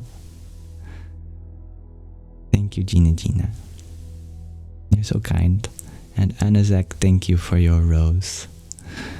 Om Dum Dargaye Namaha. And Starlight, wow. Thank you for your tiny. Yippee! With that, we'll wrap up today's Sangha. Thank you for being here. Getting cozy on this ASMR Sunday. As always, this live stream will be uploaded as an offering to all those who wish to benefit from it on my ASMR YouTube channel, Yamsox ASMR - Spiritual ASMR is the full title of the YouTube channel, but it's also in the link tree in my bio, so you can just tap your way there instead of searching for it. I just read the 11th chapter of the Bhagavad Gita in whispered style with rain sounds in the background. I'll be uploading that this week, and as such, all the earlier chapters are there for you to listen to the Bhagavad Gita as you fall asleep or meditate or relax or whatever you want to do with it. I hope that may be useful to you. Thank you, dear Sue, for being here.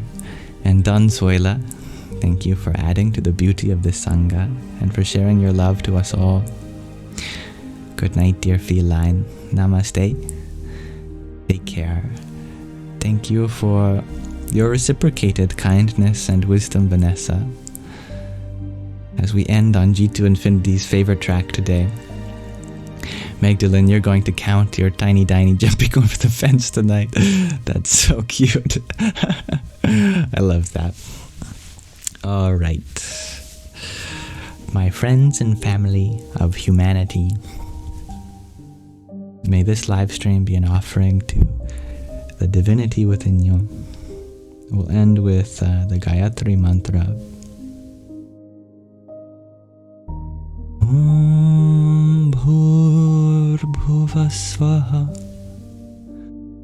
Dhatsavitur Varenyam Bhargo Devasya Dhimahi Dhiyo Yonah Prachodayat. That means Om from the earth, from the material plane, Bhur, to the air that is above, Bhuva,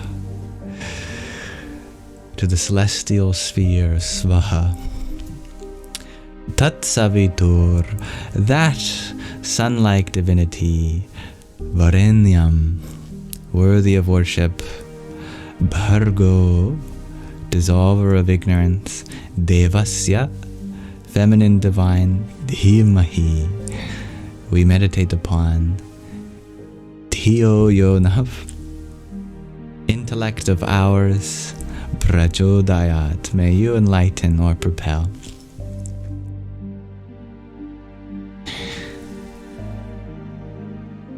So with that, may you all have a wonderful rest of your present moment.